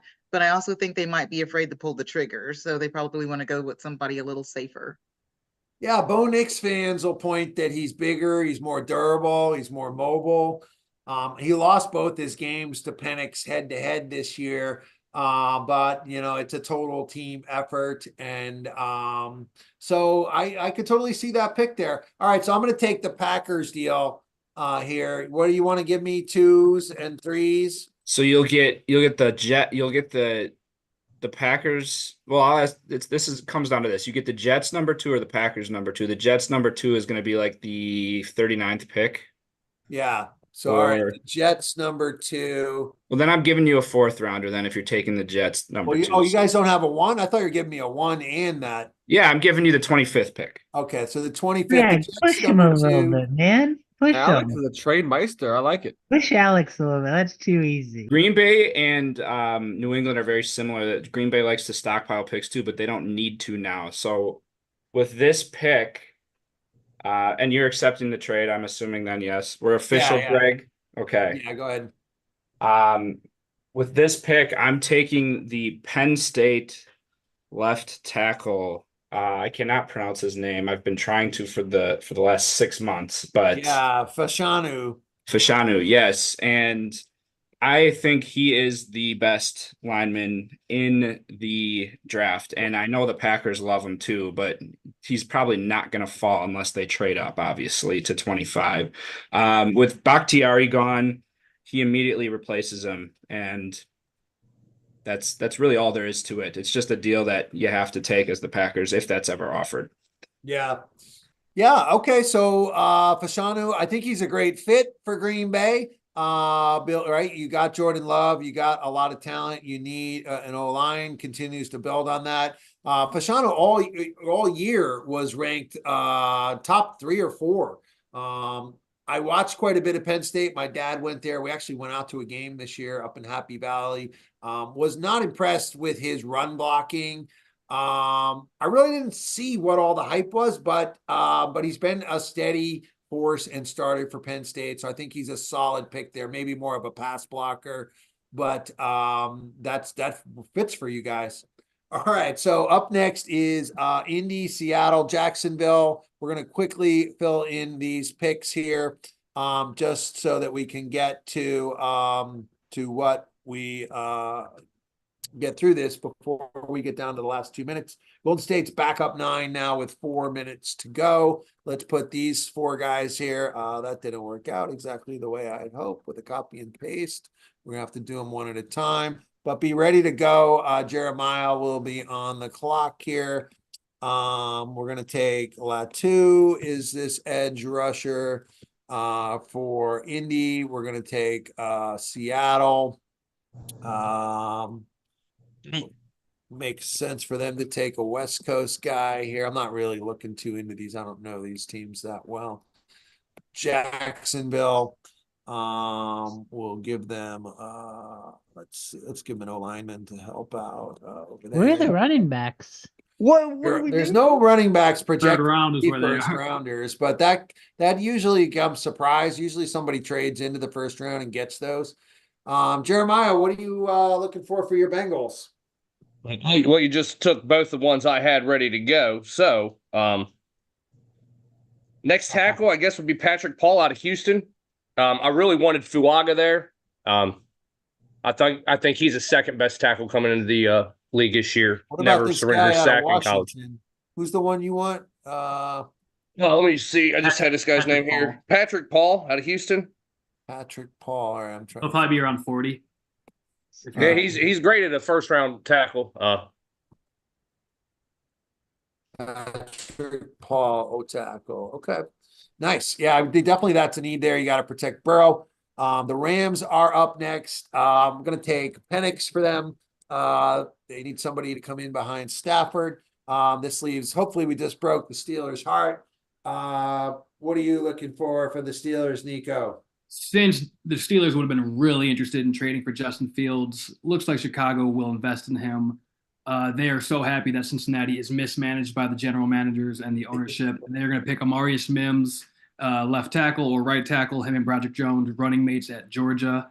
They're going to solidify their offensive line and figure out quarterback in the future. All right. Next up is Miami. They probably need to go O-line too, but there's been quite a run on Jackson Powers Johnson. Let's see. JPJ would be great for them. The center, Jackson Powers Johnson. All right, let's put him in there. JP Gray. All right, next up is the Eagles. What do you got for them, Andrew? So I was definitely on the Amarius Mims bandwagon for the Eagles there. I liked the idea of continuing the streak of only drafting Georgia Bulldogs in the first round. Unfortunately, Nico stealing that from right underneath my nose. I do think the Eagles will be big players in the L'Jarius Sneed sweepstakes if the Chiefs don't bring him back. But let's just say they miss out on that. I'll take Nate Wiggins from Clemson. Eagles need a cornerback, and I know we're only doing first round, but I'd go in the second round. Give me another Clemson guy. Give me Jeremiah Trotter Jr. Those are two huge needs for the Eagles, and Trotter Sr. was obviously a really great Eagles player for a very long time. Yeah, it'd be interesting to see where he projects with the name that's so well known like that. And Nate Wiggins is somebody who's made a lot of plays. So I think he is a solid pick there. All right, Tariq is up next with Houston. I believe that Houston having their franchise quarterback, having a good young receiver in Tank Dell, I believe in the first round, they're going to go for an offensive lineman, specifically offensive tackle out of Oklahoma, Tyler Dutton. He's first team All-American, and I think he'll be a solid addition to their O-line. How do you spell his last name? Guyton. Tyler Guyton. He's an O-line. All right, nice. This is shaping up really interesting and fun to just see what you guys would do, because I honestly have no idea who you guys would take. But I think Houston makes sense, right? You got CJ Stroud, you want to protect him. All right, Alvin is up next for Dallas. What are you guys interested in? Here we go. Coming in at number 24, Dallas Turner out of Alabama, linebacker, 247 pounds. He was 6'3". drafted 10 picks ago. Huh? He was drafted 10 picks ago, I believe, wasn't he? Here we go. Jeremiah Trotter Jr. I had a backup. Jeremiah Trotter Jr. backup. Why not right, pluck from the Eagles? Pluck those feathers. We were just talking about Trotter. That's a reach. Real rivalry there. It'll definitely break Eagles fans' hearts, but seems like it might be a little bit of a reach here from what fans are saying. I don't think it's a reach at linebacker because inside information just then our new leader at DC, Mike Zimmer, is looking to get bigger on that defensive front. So that includes the linebacker. I think Jeremiah would fit in nicely as our new Mike linebacker as we're getting rid of Leighton Vander Esch is leaving. Okay. All right. So New England is up here. Let's take a look at what is still on the board. Greg, you want some third-round picks? I got 4 of them for you. You want to make another trade up? No, I'm kidding. I'll take your number 1 next year. You want to now? But you don't have another pick to trade down. So let's see. We need offensive talent. Take the Texas running back. Yeah, I like New England's running back just fine. A lot of this is such a deep class of receivers. Some of these guys might be a little bit of a reach. We could even trade down and probably get this guy still, but I really like what he did in the Senior Bowl. We're going to take the Georgia receiver, McConkey. I'll pick for the Bucks too. I've been talking about Kool-Aid McQuaid for Tampa. And let's just check in on our game. This is the NBA scoreboard. Did I close out? Where did our game go? We'll have to come back to that in just a second here. Here it is. 10-point game. We're coming down to the end here, so I want to focus in on this game for the end to see if the Knicks can cover plus the 4.5. But let's get these last 3 picks. So Alex is picking for Detroit. Then we're going to give Kansas City 2 picks so that Lisa and Nicole can each make a pick for their team. Alex, who do you want for Detroit? All right, I just know them very well, just being in the Packers division. They are Swiss cheese. Interior line, the D line is Swiss cheese. And this is the D line. This is the interior D line. Their outside edges are great. I think that with where we're sitting now, let me just scroll up here. I see it's what's his name? The Texas. Where is he? Texas, Byron Murphy the second. 6'1", 308 pounds. That's some beef for them. Plays in the Big 12. He's played some good competition, and I think that's the best available interior lineman as of now. All right. Nice pick for them. I definitely agree with their need. Somebody in the middle to be a run stopper. All right. Lisa and Nicole, you guys each get to pick 1 player for Kansas City. What do you like from what's left?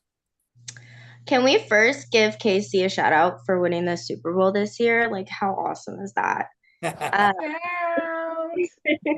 Yes, you guys sure know how to throw a celebration. It was a real shootout.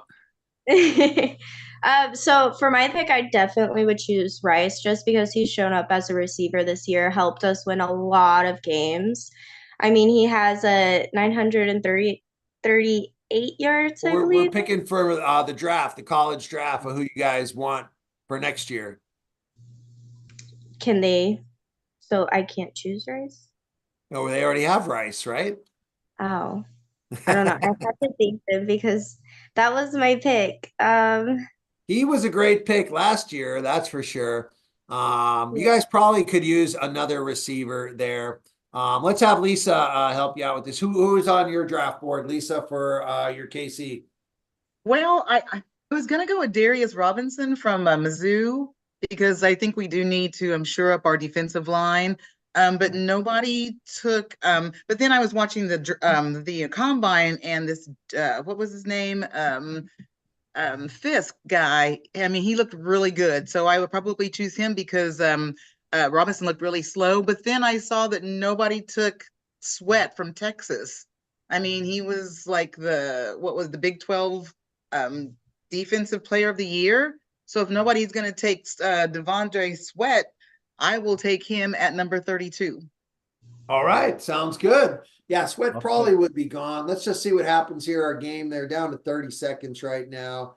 Garbage time. The Knicks kind of gave up and blew it for us bettors. This could be on Van Pelt's bad bets here because the Knicks certainly had their chances to get a few buckets to keep this under the spread here. Now it's looking like a long shot, down 11. And Greg, can I say that my pick on Brunson is coming true? So don't sweat it. I got you. We Brunson- cashed, Alvin. We cashed. You the man. Brunson is staying under, right? Yeah. We got 18 seconds left. They are fouling to keep it alive. I believe in fighting to the end. You send your team a message. I hate when teams give up and don't keep fighting. So I'm glad to see them doing that. And let's just look at our box score here kind of in closing so we can see how some of our player prop bets did. Chris Paul chimed in with 11.6 assists. Impressive for his first game back since I've been watching. You know, you look at Brunson's stat lines, he had 27. You'd be impressed with that. But really, I don't think he played that well. Did I see a Nick had 18 rebounds? Look at this. Hart, wow. Hart was really hustling his ass off, but he was jacking up too many shots. He needs to know his place in there.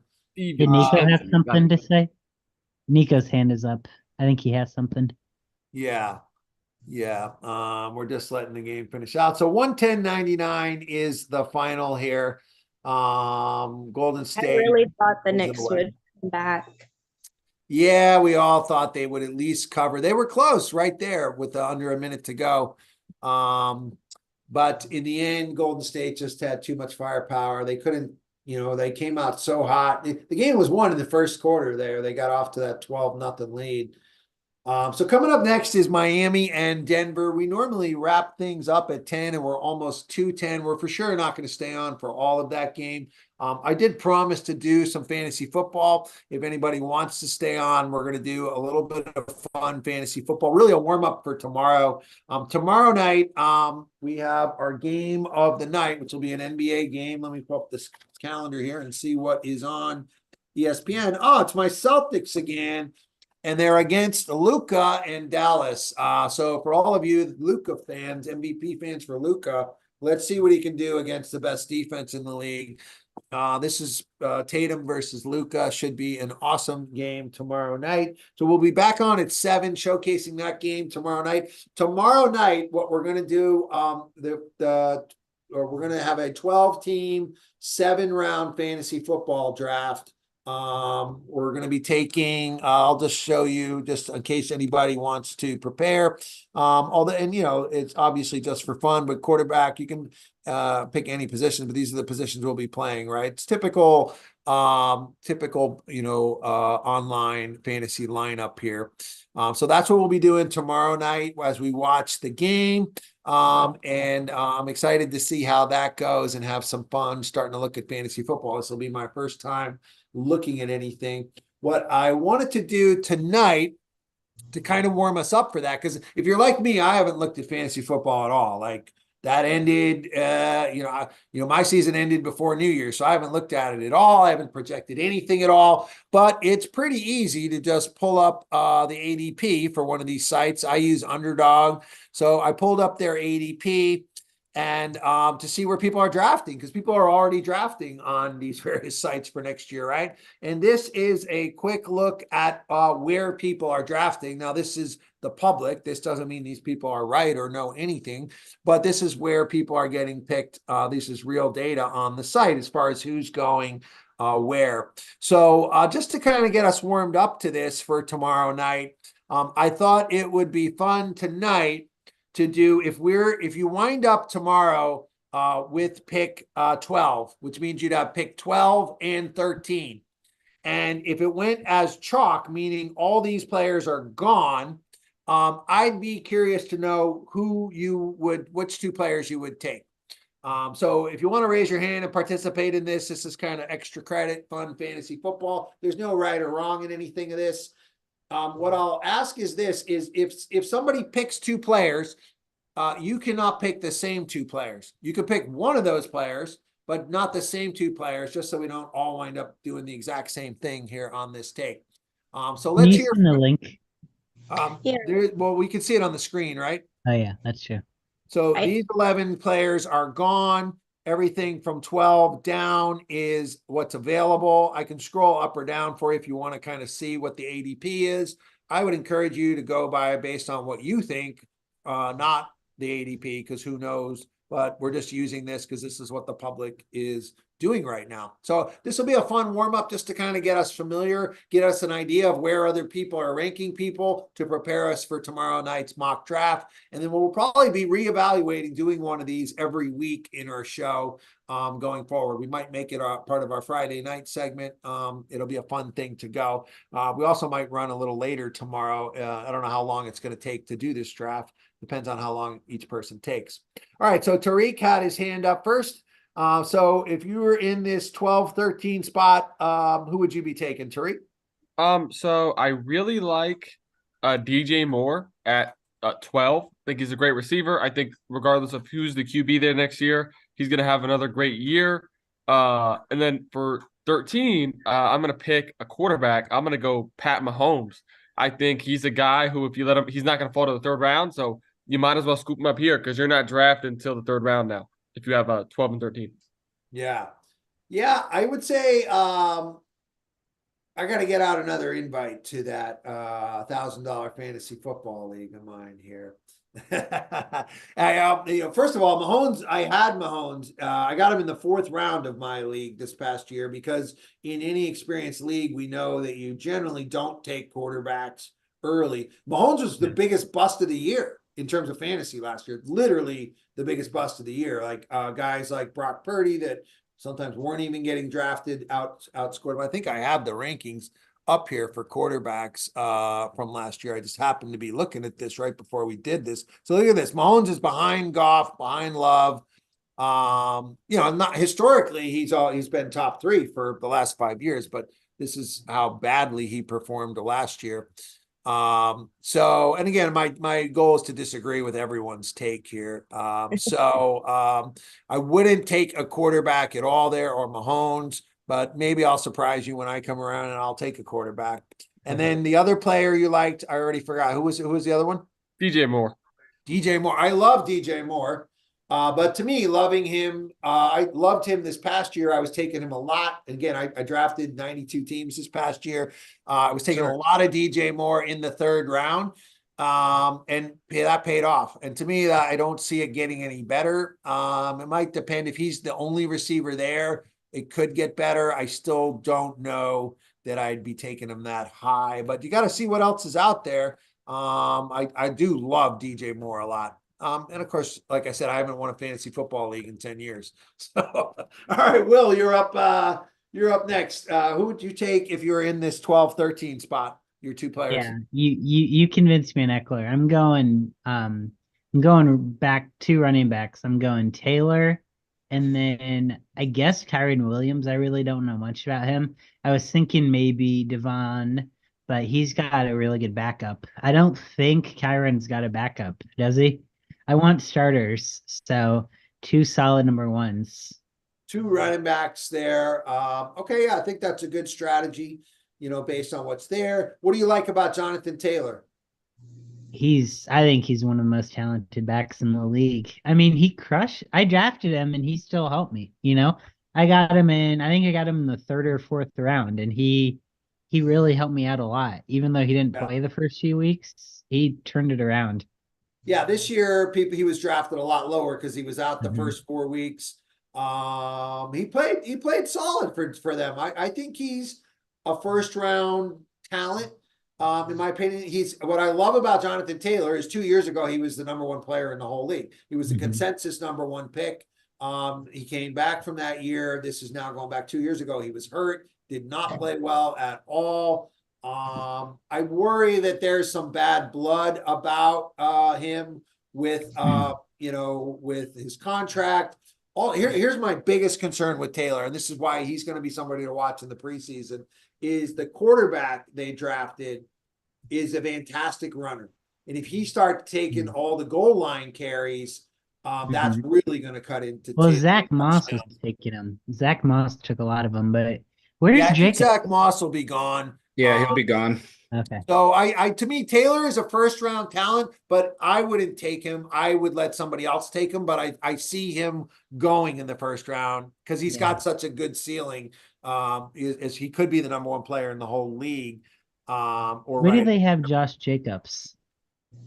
They never did. Well, let's just say you pick Taylor and Williams, right? These two, Kyren Williams had an awesome year last year. Deserves to be a first round pick based on what he did last year. He was injured last year. That makes me a little cautious of what his injury, situation could be, or his likelihood to get injured again. And he only has one good year under his belt. I'm also a little worried about Rams players in general. If Stafford goes down, it could just be a mess over there in the Rams. And I think Stafford is getting really long in the tooth. All right. Let's go. Next up is Alex. I think Tariq already went. If you could put your hand down. Alex, if you're in the 12-13 hole, who do you like for fantasy football? Is this just 12-team PPR, Greg? Yes, 12-team PPR. Perfect. So I'm gonna roll with Garrett Wilson at number 12 as listed. Rodgers coming back. We still have yet to see that combination, and I'm gonna gamble on that combination at 12. And then I will do a little bit of a reach here, especially based on this list. But Devon Achane, I think that's how you pronounce it, or that's how he says to pronounce it. Yeah. He's pronounced it a bunch of different names or ways, but their main running back, oh gosh, what's his name? He's on my team too.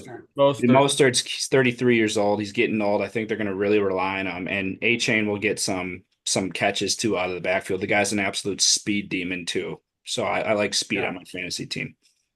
Nice. Yeah. So Garrett Wilson, I'm actually shocked that you, of all people, the Wisconsin guy, is saying that you think Rodgers is going to come back and be good, and thus Garrett Wilson is going to be good. Like, Wilson is an amazing talent. I have no faith in Aaron Rodgers at this point at all. You're crazy, Greg. that he can stay healthy, that he's even good. His last year in Green Bay, he was terrible. He was great. What do you mean he was terrible? His standards are above average. So when he's terrible, it's top 10 in the league. That's exactly what he was. He was not top 10 fantasy, and he did not make the playoffs. So those are my two standards. And he didn't do either of those. And now he's 2 years older and injured, and the Jets, nothing ever works out right for the Jets. That's true. I think that is a huge risky pick, and I don't like to really gamble with my first round picks at all. Wilson is very talented. He wasn't top 10 this year without Rodgers, and I think if Rodgers, he's risky to be top 10 again next year. Let's talk about Devon Achane. Huge risk. I mean, it's like you're swinging for the fences. If you think these are picks, in my opinion, if you don't know much about fantasy football, and I'm not saying that's you, then you take high risk, high reward picks, and maybe some of these guys hit a home run and your team, has a run. If you know fantasy football, there's no reason to be gambling with your first two picks. Devon Achane, huge high risk, high reward.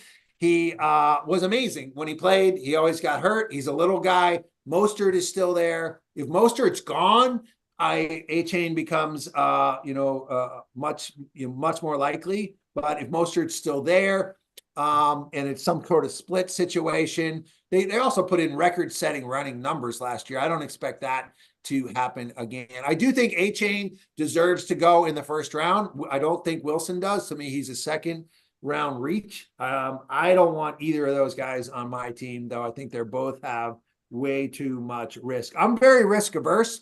The way I beat you at fantasy football is I take first and second round picks that will be stable, that are less likely to get injured, and then I beat you with my sleepers later on, and I beat you by taking a quarterback late.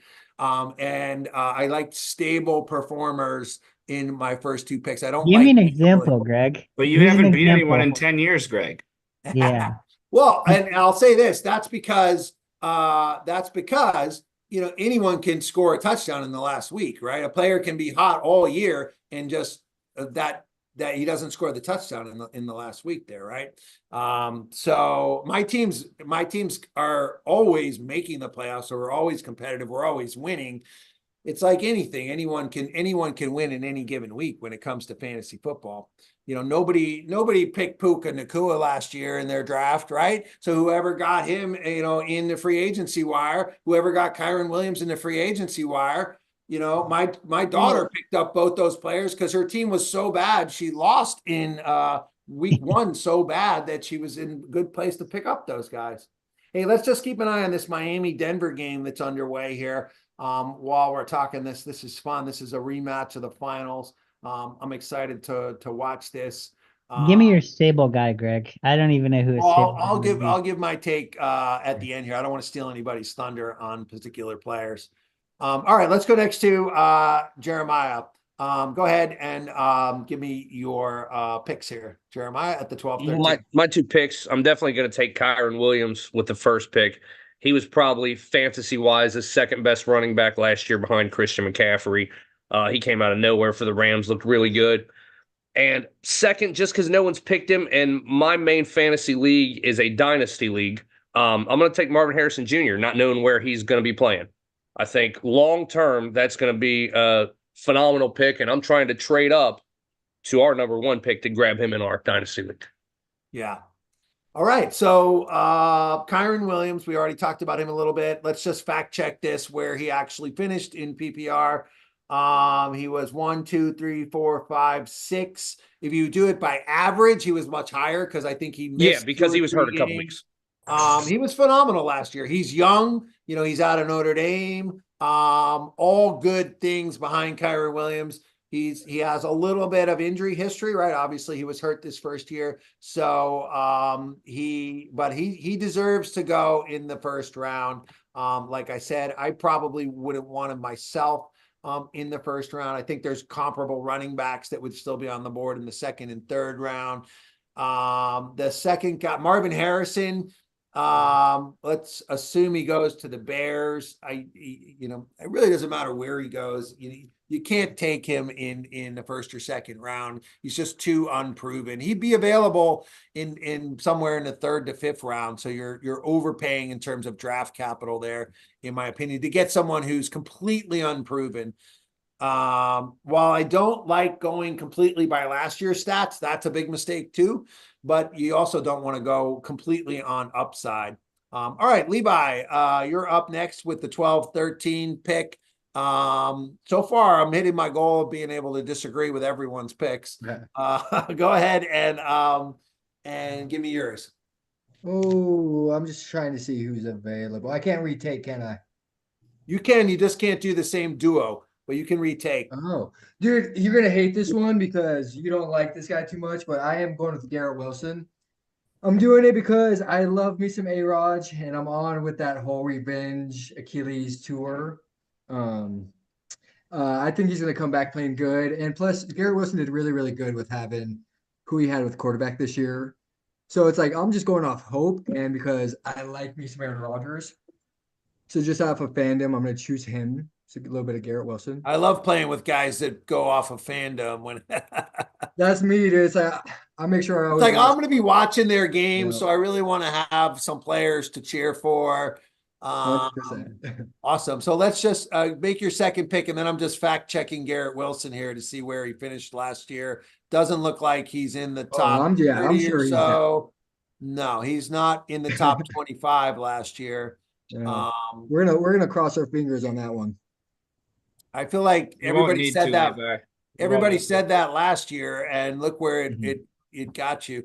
And I love Garrett Wilson. He's so talented, but the Jets are so bad. They could not do anything with that quarterback situation, though. That your hands get a little bit tied on that. Yeah. But let's see the second one. Ooh, I kind of want to go with. I'm gonna go running back. I'm probably gonna go with Jonathan Taylor too. Also kind of a big Colts guy, so I got two fandom picks. All right. Here we go back to our player. Yeah. So Jonathan Taylor, we already talked about. Yeah, I think he's first round talent. I don't particularly want him, but I think yeah. just because of his ceiling, he's a good gambler's pick. If you're a gambler, I he's just a good figured with pick. their quarterback situation, maybe a little run heavy, but yeah, I feel you on that. Yeah, I mean he's gonna get yards. If he loses the touchdowns, if he gets hurt again, if there's contract problems, there's just a lot of things up in the air with him that make him a risky pick, in my opinion. Hey, He's a high I'm risk, just high running risk reward today. pick. Yeah. All right, where do we go? Did Drew go? We got your hand up there still. Drew did not go. All right, you're up, buddy. So I hate this draft position, and so I don't even like my picks. And I didn't want to pick people that already been picked. So I'm going with Nico Collins.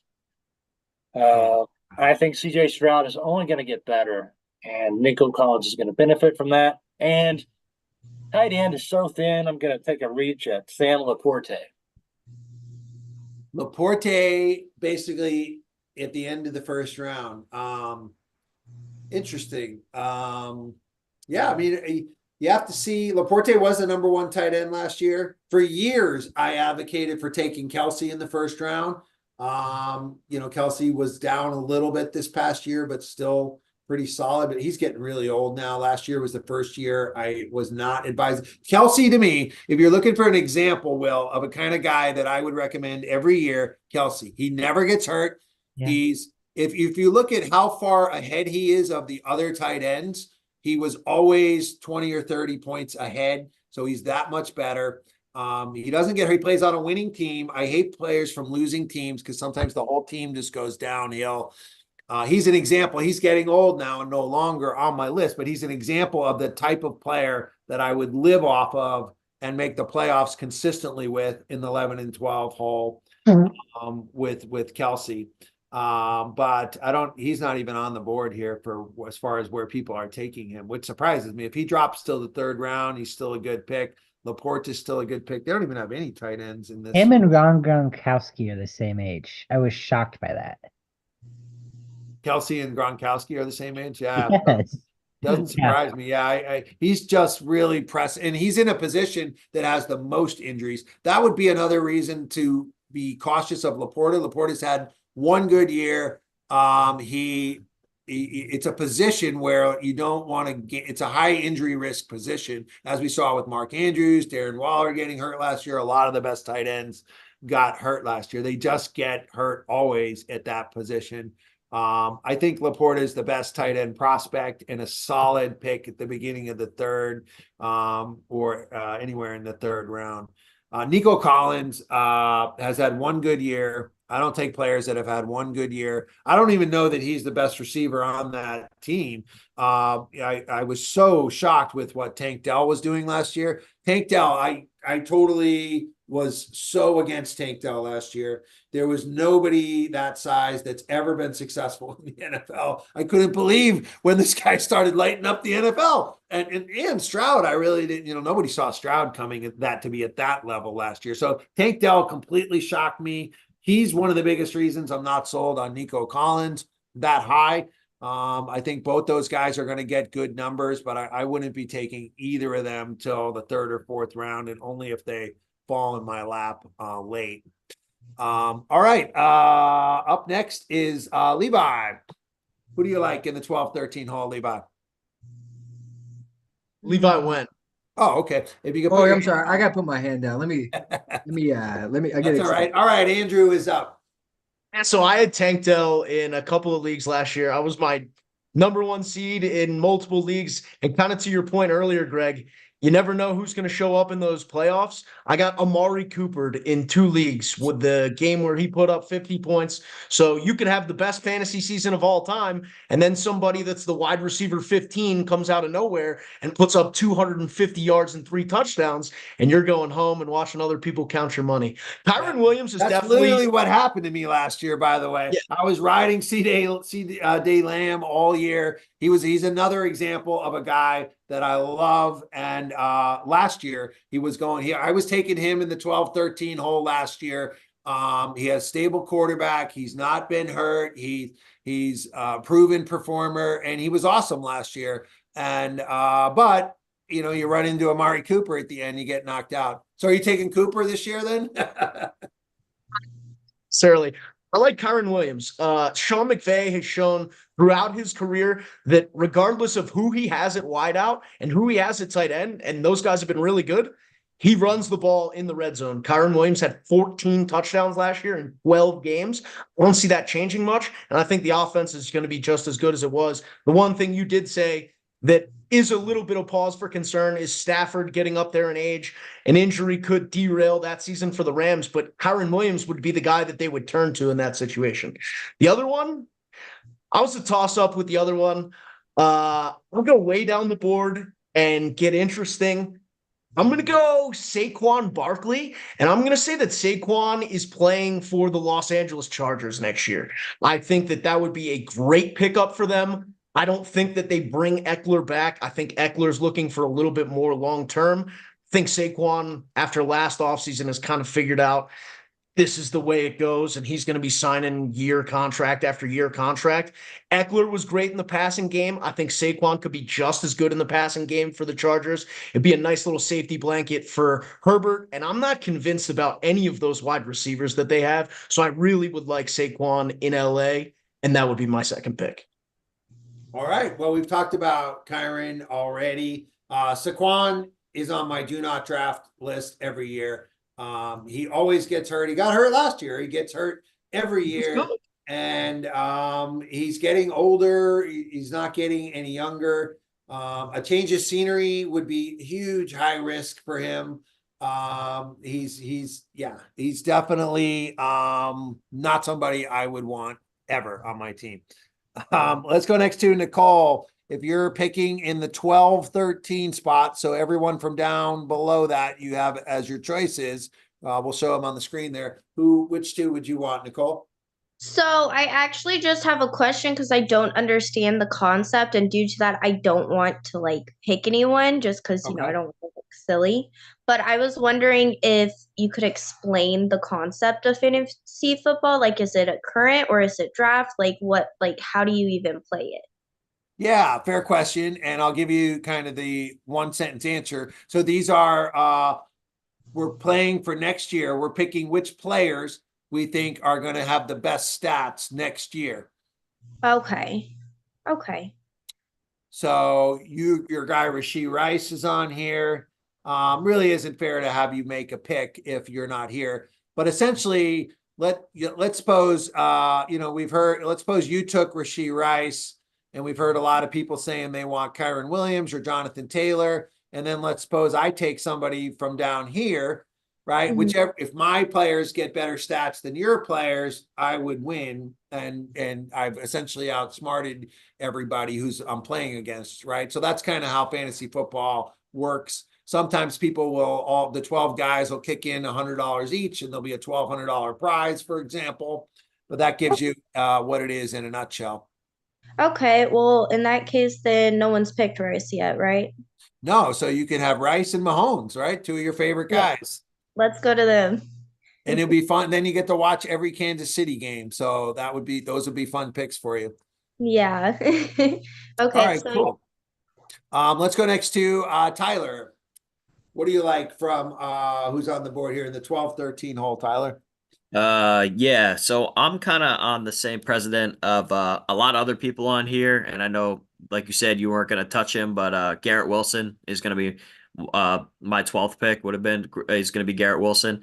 I think Aaron Rodgers coming back is going to open up a lot of things for him. He He looked great last year at a lot of times too, with really poor quarterback play. I think he's a gamer. I think he's going to put everything he has into the game. I think he just loves football, and I think he's very competitive. I think he's going to have a monster year. And then the next pick, I'm going to take, he's getting older, but he's always been pretty reliable. Gives you 100 catches every single year, over 1,000 yards. Just very reliable. I'm going Stephon Diggs from the Bills. Stefon Diggs with the Bills. Okay. And we're going to assume that he stays on Buffalo. Yes, we're good. Yep. We're good. I think who was your first pick again? It was Garrett Wilson. Garrett Wilson. We've already talked a lot about Garrett Wilson. To me, he's a high risk, not even high reward. He's a high risk pick in general. I don't see the high reward even there to warrant him, right? I think the upside is just as much there for like an Olave. To me, these are third round guys.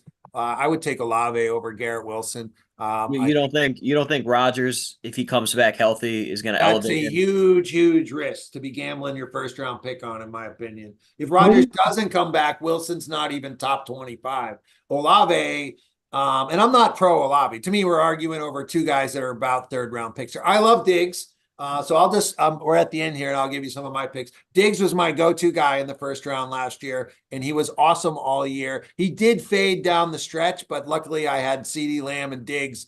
Those were my two guys last year. And if we look at where they finished, Diggs dropped most of the year. He was much higher, but he was here all year round. He's steady. He never gets hurt. His quarterback situation is very stable. Josh Allen is not going anywhere. Josh Allen doesn't get hurt. To me, Diggs is an example of a guy that I love. He is pushing 30 this year, which is probably be the last year that I would take him in the first round, but I'm absolutely still loving Stefon Diggs, assuming he doesn't change teams, which there's some rumors that he might want out of Buffalo, but I think he's going to wind up staying there. He would be a guy that I absolutely love. Devontae's been doing it for years too. Yeah, Adams has bad quarterbacking situation though, and Adams is 1 year older. And Adams, he didn't finish above Diggs last year. Like, so he's right there with them. But Adams kind of came on later in the year.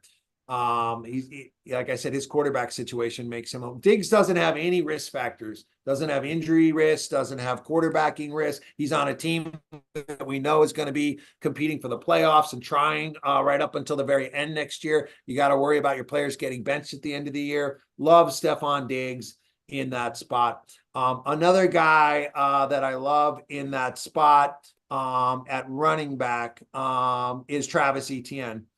So Etienne finished third last year.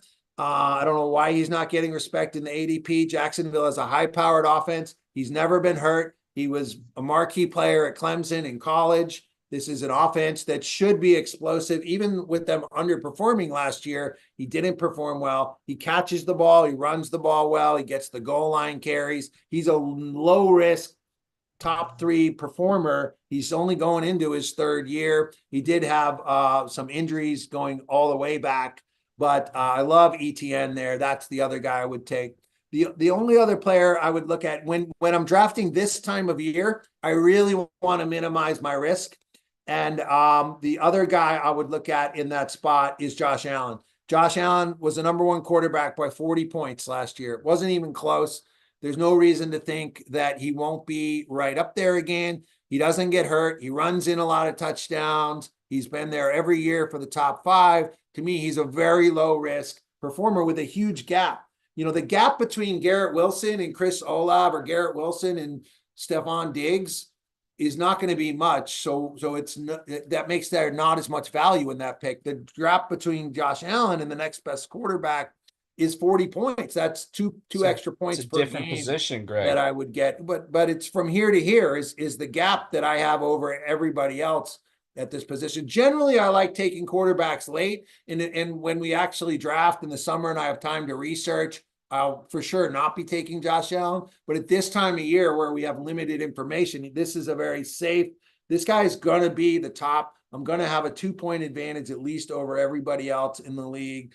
He's a very safe, proven pick that I would take right now if we were drafting this today. I'll probably take him tomorrow in the draft, depending on what pick we get. It's a tough spot to be in. That's what made this a fun exercise for us all. Looks like Denver has opened up a 15-point lead here in the first. I'm trying to keep one eye on that. It's been fun to go an extra half hour here tonight. I need to get dinner and take the dog out, so I'm going to wrap things up. But really appreciate everyone's contributions.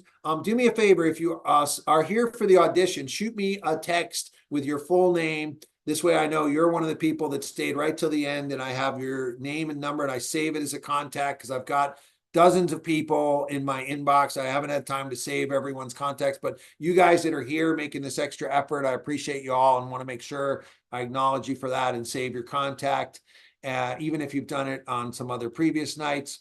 I hope to see everyone tomorrow by all means. I know we all have lives and jobs and can't come every day. But this is a lot of fun. Tomorrow night's game of the night, Celtics versus the Mavs, and we'll be doing the full fantasy football draft tomorrow. So have a great rest of your night, and I'll see you guys again soon.